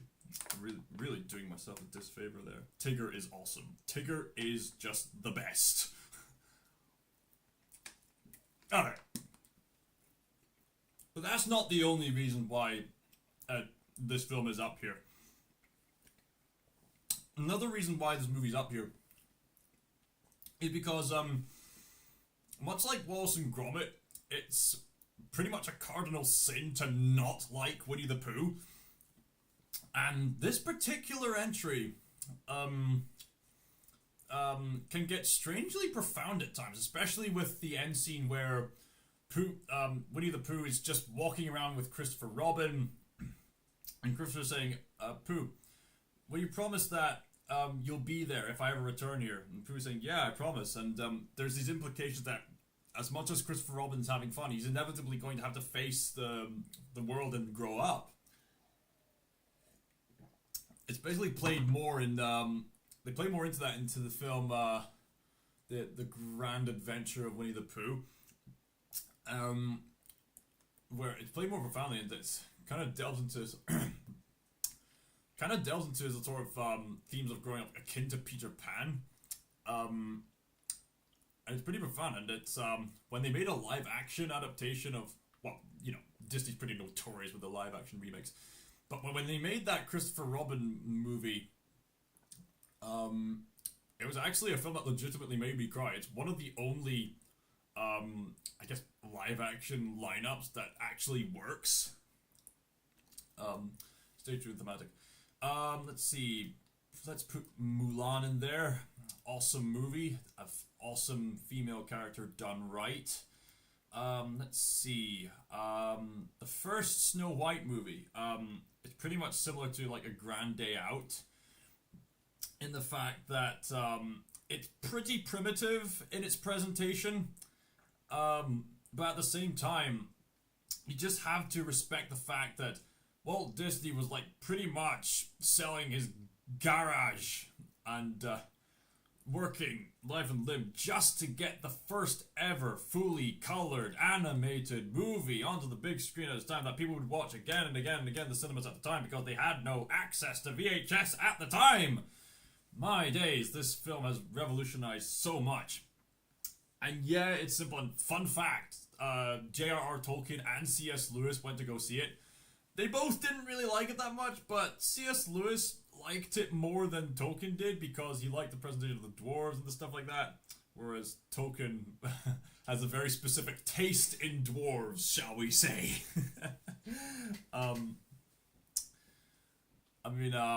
This film revolutionized so much, so honestly, it's probably getting a boost up just due to its historical significance. But even so, even though the storytelling is very primitive and basic, it still works. You still like Snow White as a character, and her kindness definitely plays a key factor into what makes her likable. Take notes, Rachel Zegler. Was it before television cartoons? Was it like the first cartoon animation ever? Well, not exactly. I mean, Walt Disney is definitely one of the big pioneers of animation. I don't know if there was any that came before. I think there were a few more primitive animators, like I don't know if you're familiar with the sort of animation reel where they have individual drawings on the spinny thing, then you spin it, and then when you look at it through a certain lens, it looks like it's all in motion. They did that with like a man riding a horse. That was one of the first examples of animation. Or this one guy who did this very basic animation of this dinosaur in Genesis times just going about eating a tree and then eating a stone, and it took a lot of effort to just draw the same landscape, draw the same setting over and over again, but he did it. That was a very primitive example. But then Walt Disney brought about Steamboat Willie, which was one of the first major animated shorts. And by the way, the Steamboat Willie version of Mickey Mouse is now in the public domain. It's that old. And since Steamboat Willie, Walt Disney and his friend were pretty much experimenting around with animation, just getting familiar with the rules, such as, okay, what are the shortcuts we can take that can save us some time and resources? What's the method of animation that can really work for expression? Oh, how about squash and stretch? Or how do we move the characters? Like, Snow White really upped the ante with its focus on rotoscoping with, like, human characters. Like, rotoscoping is when you take live-action footage of an actual frame of reference for a human and then animate each and every frame of that. They use that for Snow White and a few other characters. There were some ideas, like, namely with the prince, that they were planning to do, but due to time and resources, they couldn't. So although the prince doesn't really have much characterization, if you know what happened behind the scenes, you can understand why the prince doesn't really get much characterization other than, oh, he meets the Snow White and falls in love, and then doesn't see her for the entire movie until she's at the funeral and he comes along to wake her up with true love's kiss. So, what's this tier list about, brother? This is about the best Disney movies. I previously have been ranking Puuung characters. I was doing Don Bluth movies with Small One, Secret of Nim, American Tail, and Land Before Time as the top ones. I did a Studio Ghibli tier list with Spirited Away, Person of Mononoke, Red Turtle, Grave of the Fireflies, and Red Risers as the S tier for that. I did the Dreamworks with Prince of Egypt, Wild Robot, and Puss in Boots, and also did a PIXAR one with Soul, Up, and Inside Out as the definitive S tier for that one. So now I'm doing one for the Disney movies. And certainly an interesting discussions going along because clearly Firecracker needs to be educated on the history of animation. I guess it's one of those topics where I'm kind of surprised that he doesn't know this, but at the same time, given how there's some subjects that have such a niche interest that you require others to kind of tell it for you, so that makes sense. Alright, sounds like somewhat interesting in my dumb brain. Allow me to enlighten you, my friends. Let's see. Treasure Planet. Treasure Planet. Absolutely great film. The only thing that's holding it back is the Ben character. It can be quite annoying, but my days, the characterization of Long John Silver and his relationship with Jim. Oh, that is the absolute highlight. One of the most mature moments of any Disney movie, if you ask me. Fantastic. I missed the Bluth list. Oh, no worries, Philip. Here's the Bluth list. I put a small one, the sort of Christmas short. I put Secret of Nim, American Tail, and Land Before Time on the S tier. So there you go, Philip. That's what I put it. I know a lot about it, but I didn't know if Snow White was before like Looney Tunes or if it was before some serialized, etc. I've only watched 0.2% of Disney movies. I'm gonna be honest, man. There's plenty of Disney movies I would recommend. You know, before more recent ones. Wish is an easy F for me. Encanto was probably the last good Disney movie. Lin-Manuel Miranda's musical talent really shows here, and it really elevates the movie. And at the very least, it got people to stop singing Let It Go and instead sing We Don't Talk About Bruno, no, no, no. We don't talk about Bruno. Oh, Beauty and the Beast.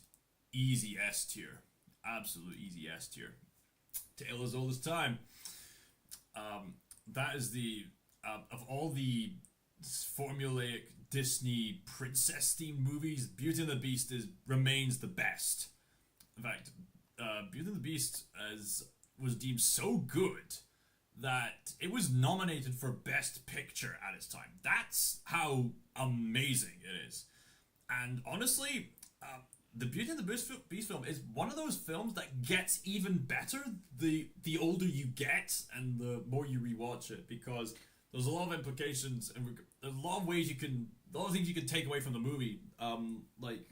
As a grown man, I can definitely relate to the Beast with his struggles with shame and reconciliation, and how this woman comes along to give him a more positive direction in life. Philip Chandler says Secret of Nim will always be the best in my books. Just need to get out there. Oh, absolutely, absolutely. That's just the best Don Bluth movie. Hands down, yeah. I don't even know how the Let It Go. Oh, so all right. There you go, everybody. I think it's just as well you came to me for Disney education.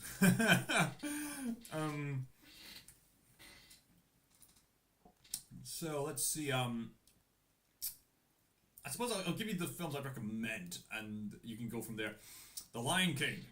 This is an absolute classic, and the most ironic thing about The Lion King was that this was made during the Disney Renaissance in the 1990s, when Disney was like at the peak of their game in regards to their quality, and they were thinking, oh, we can go all in with the artsiness. Let's make this profound movie about liberation with Pocahontas. And The Lion King, that's just a sort of side project that we're working on. And which is very ironic, because The Lion King would then turn out to be the absolute classic, whereas Pocahontas would be deemed as the lesser in the long term, which is pretty ironic. The more I try to understand, the more my brain travels off into space. Don't overthink yourself. That's not good for your mental health. Did you see any Marvel movies? Technically, those are just sad but true. Well, I mean, not in the conventional sense, but the Disney company did buy Marvel, so technically they are, I guess. Beauty and the Beast came out when I was in animation school. Wow, my instructor actually hated it. Really? Your instructor hated it, Philip? Why? Why did he hate it? Did he find the home utensils annoying? Did he find the candle and the clock annoying, or what was it he hated about it? I'm curious to hear. Um, I'd be very curious to hear that. I suppose you just I'll get to Star Wars in a moment actually. Um, there's a lot of false accusations in regards to the Beauty and the Beast movie, or false allegations, I would say, and a lot of misconceptions. One of the biggest ones being, oh, Bill's got Stockholm syndrome. That's why he so easily falls in love with the Beast. If you're actually paying attention to the characterization and the order of events that happens between these two, you'll find that the exact opposite is the case. They both make choices. They both make advancements that are the exact opposite of Stockholm syndrome, and people have already explained it. It's okay. I don't care. But you're in a place that accepts you. It's okay. First of all, it's okay to say you're not okay, and I would encourage you to just slow down and just go through it one at a time. Stay on the road. Where was I? Right, with Beauty and the Beast. My friend Malika Ganje from the Malika Rights channel had to correct me in regards to the original context of the original fairy tale that this film is based on. In fact, she's made a whole video about it, saying that the Beauty and the Beast film does take a lot of liberties with the source material, but at the same time, there are some things that are added on to the animated film that definitely adds to the thematics. The beauty of loose adaptations is that you can have some new elements in there that can enhance the thematics if done well. So in the animated movies case, it introduced the character of Gaston. Gaston didn't really appear in the original fairy tale, but he's in the movie, and so Gaston adds to the elements of how true beauty comes from within by having Gaston be the contrast character. So the Beast is finding out that he's a monster, but he has the capability to change, whereas Gaston is so full of himself. So he's handsome on the outside, but he's such a monster on the inside. Right. Okay, I probably need to wrap this up soon enough. I'll probably just recommend just get straight to the point with the best of Disney. Lilo and Stitch, yeah, I'd rank that up there. Philip says it would be a lot to get into, but in a nutshell, the pacing of the story he felt was overly rushed. That's interesting. Yeah, I guess I guess there could have been more development time for their relationship. Now that you think about it, yeah, that is one of the major weaknesses of the film. One of the actual weaknesses of the film. It's not Stockholm syndrome. Thank you very much. Let's see. Emperor's New Groove is absolutely hilarious. Put that up there. Rescuers Down Under. Surprisingly good film. Let's see. Aristocats, also a fun movie. Alice in Wonderland, fun movie. Brilliant sense of creativity done well. Maybe I should put that in the S tier actually. Raya and the Last Dragon. I actually kind of like this film. Let's see. Frozen 2. Put that in C tier. Wreck-It Ralph. Probably put that up there. What can I say? I like video games. Give me your real answer on what's your biggest struggles as a streamer. What's my biggest struggle as a streamer? That's a good question. I suppose. How do I answer such a question? I suppose you could say it's down to timing, as well as what you show, what you don't show. I guess that's me being brutally honest there. Alright, there's more I could go into, but I suppose to get you interested in anime, I should wrap this up with this one tier list on anime protagonists. And I haven't seen all these anime, so I'll make this very quick. Izuku Midoriya, very good protagonist. You can definitely tell his genuine sense of growth throughout the My Hero Academia series, and whenever he manages to overcome something, there's a new obstacle for him to overcome, and you definitely get this satisfying sense of progression as the story goes along. So great stuff, great stuff. Whatever you said, it just hit me. All right, fair enough. I hope that inspires you, I suppose. I suppose the way to get through it is just be a people person. Tanjiro, pretty likable protagonist. I'd probably say Deku is the better protagonist. I think maybe I should put Tanjiro on the B tier for now, actually. Let's see. Joseph Joestar. He's a pretty fun protagonist.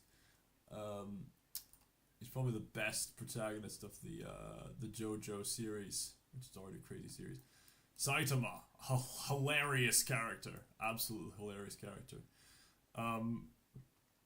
Thorfinn, absolutely profound redemption arc right there. Let's see, Kenzo Tenma, a rather underrated protagonist in my all-time favorite anime/manga series called Monster. Maybe I should put him in the A tier. Yeah, probably put him in A tier, to be honest. But he's still a great protagonist with he's a virtuous hero. Okay, so let's see. Guts. Oh, easy S tier. It's really Joseph Joestar. what can I say? Joseph's a fun guy, unless maybe I should put him B tier actually. Now that you mention it. Eren. Oh, that's interesting. There's two versions of Eren here. You got younger Eren and older Eren. Ooh, that's interesting. That should shake the dynamics up. Younger Eren is sort of the typical anime protagonist, but he's genuinely quite angry, and he grows up to be this he basically becomes the villain as the story goes along. I suppose maybe I should put him up here and then him here, perhaps? Or something like that. But what do you think you're gonna see in yourself when you are a successful streamer? Well, for starters, I probably won't be able to keep up with my live chat like I do now. You see, the advantage of being not too recognizable YouTuber streamer is the fact that I can actually keep up with what people are saying, and it makes for a fun dialogue. So it'd be a shame to miss out on that with more people watching. But at the same time, there is that potential for keeping up with the live chats, super chat comments. So I guess there is that. What's your favorite anime character? Ooh, that is a very good question. I think some of them are on here. Spike Spiegel, brilliant protagonist. Some of them are on here. I'd say, ooh man, I wish Vash the Stampede was on here because he's also great. Favorite anime character? Ooh. I mean, there's also Violet Evergarden's got a satisfying redemption arc, satisfying character arc. That's something I'm gonna have to speculate on. But in the meantime, you've got these as a frame of reference. Basically, Vegeta. Yeah, that makes sense. Evan Prince would agree with you there. One person, different ages. Guess it makes sense. Aye. I've seen. Bro, my favorite is So Known. Who is your favorite? Tell me. Komi from Komi Can't Communicate. She's quite an interesting character. I mean, she, on the one hand, her characterization is kind of a one-trick pony where she only has two expressions, but at the same time, her intense social struggle is so relatable. I think it makes her a good protagonist for the setting she's going for. Charlie will disagree with young Eren, but yeah. Be honest with me, Brooks. You would have put older Eren on S tier too. Be honest with me. Son Goku, as a protagonist, A tier. Yeah, I think A tier, because much like Deku and Eren, yeah, Goku is pretty overpowered, but at the same time, He still has to go through rigorous training in order to keep up with new threats. So it keeps the series fresh and exciting. Let's see, who else is on here? Lelouch v. Britannia. Pretty interesting protagonist in the fact that he's a strategist, so you have strategize as he goes. Light Yagami, pretty interesting a villainous protagonist in there. If L was there, I'd probably put him on the S tier. Let's see the other JoJo characters. Jonathan. Okay, Jonathan Joestar is in that camp kind of protagonist where it's so over the top and yet they're trying to take it super seriously and it's so hilarious. It's super funny. See, Josuke Joestar, probably put that here. Yeah, probably put you here, probably. I could go back to this another time. There's Edward Martinez from Cyberpunk there, Brooks. Obviously, you'd probably put him up there amongst the best, I would imagine. Yada. Right, let's put him here. Then there's...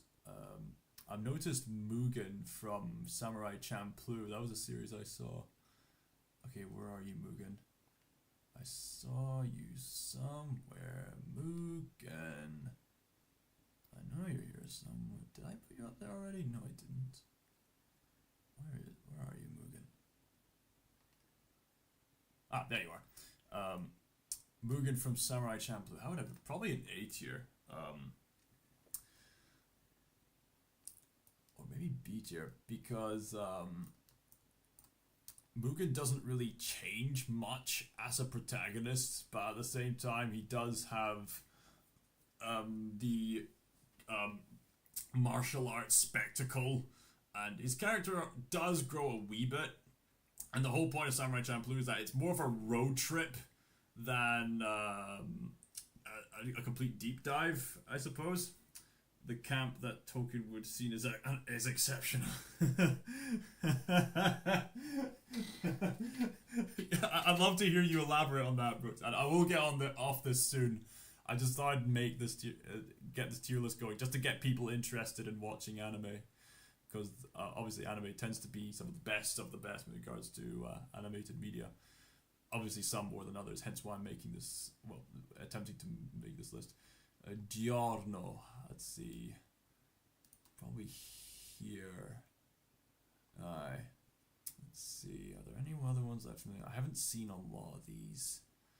Alucard, probably D tier, because Alucard is just this crazy monster and he doesn't really have much character development beyond being this crazy monster. Let's see,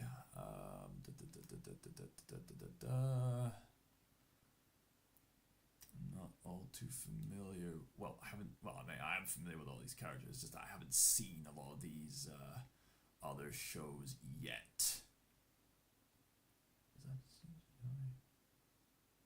Let's see. I heard this boxing character is quite good. Oh yeah, I heard this series is quite interesting.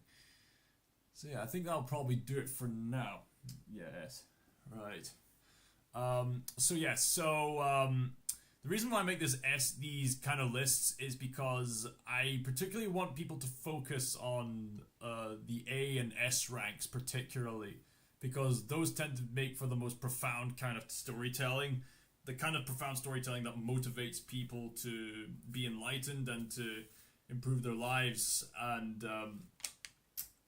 I suppose I focus on a lot of animated content, so why not do tier lists based on animated content? So I'll just summarize this tier list and the other tier lists I've made, and then I'll just end the live stream. So what we've got here is in the A and S tiers of this, these are the kind of characters that have a definitive sense of growth. That would be just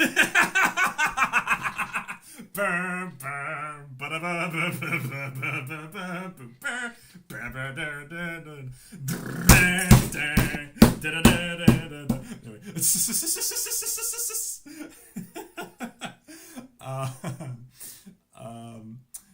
the anyway, with these characters, usually you get this definitive sense of progression, as well as some genuine growth that would make sense.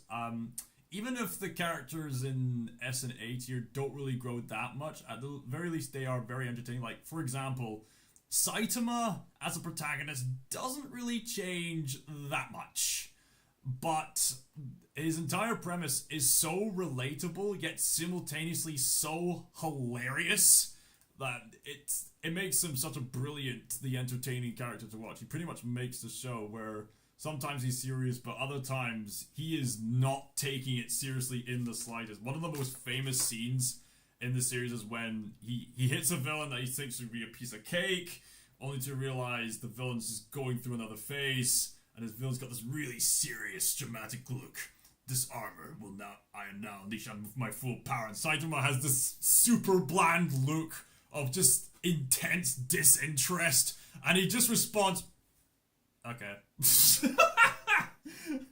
Like, with Kenzo Tenma from Monster, which is currently my all-time favorite anime manga series, he admittedly doesn't really grow that much as a protagonist, but at the same time, his ideals do get challenged immensely, and he's really pushed to his limits in just trying to stop Johann Liebert, as well as trying to keep up his moral strengths. So he's admirable as a virtuously moral character, the same way as Aragorn and other characters like that. So maybe I should put him a wee bit higher. Maybe. Yeah, probably a bit higher. With Deku, he's got a definitive sense of progression. I know a lot of people don't really like how the series has ended, but there's a reason why people gravitated towards Deku in the first place. It's because Izuku Midori pretty much starts off as the underdog and a very relatable one. He wants to get power. He wants to help society, and he earns his powers not because he's some narcissist, but because he genuinely wants to help people. He genuinely wants to give them hope. So that makes him the worthy successor for All Might.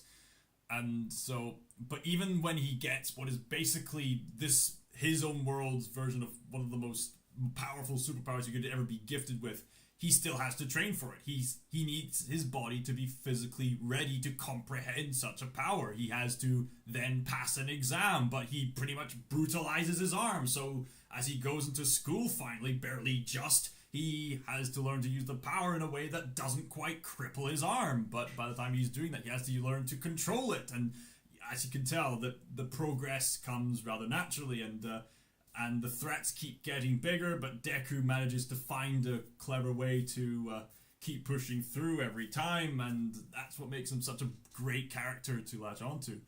With Eren Yeager, he kind of starts off as a sort of typical protagonist, with the only difference being that he's really, really, really, really, really, really, really, really angry. As the series progresses, as relationships are tested, and as revelations are learned, you see his character grow as he's comprehending all the trauma around him, and stuff like that. Oh my days, what happened to the camera?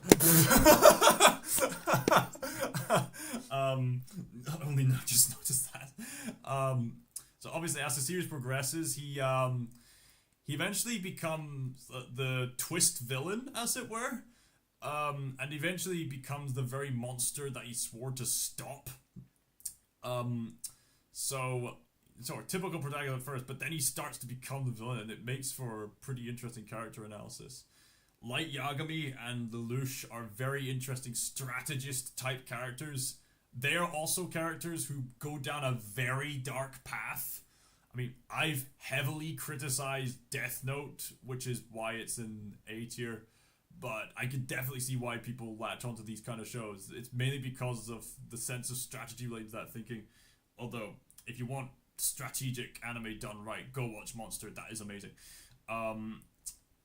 Amongst the S tier, I've put Spike Spiegel, Guts, and Thorfinn as the best protagonists.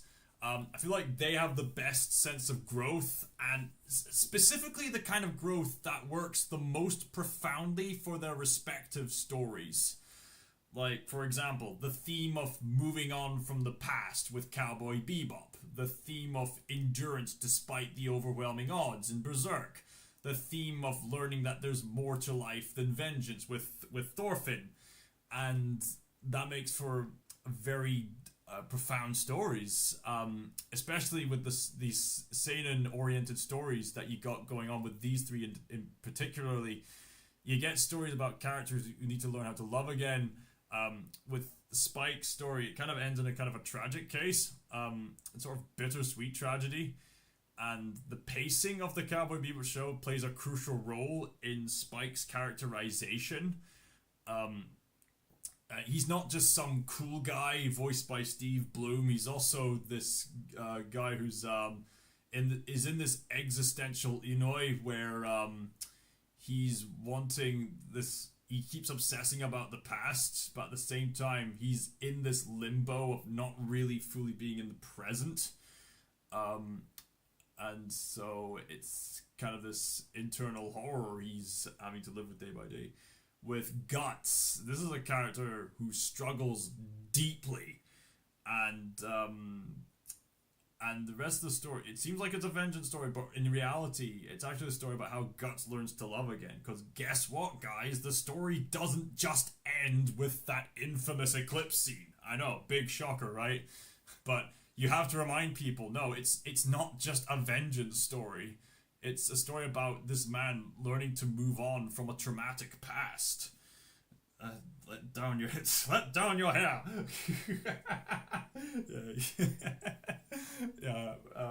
need to sort out my hair. And with Thorfinn, he's got a profound character arc that really, like Eren, he starts off fairly bland. But by season 2, you really get the character progression going, and you get some of the best moments from Vinland Saga because Thorfinn learns to grow as a character. So what have we learned from this live stream? If you're gonna make animated content that makes a difference, go for characters like Spike Spiegel, Guts, and Thorfinn who go through profound struggle and come out on the other side with a profound realization. Let's see, where is it? Have movies that justify that profoundness overall. And have a sense of struggling through the darkness with a great victory by the end. Or a realization through tragedy, depending on the context. Get on with this. Right. I do get carried away. So thank you all so much for watching. I'll do more tier lists in the future. They are quite extensive to make, but thank you so much for watching, and I'll catch up with you guys some other time. Peace. Got to think of signing out.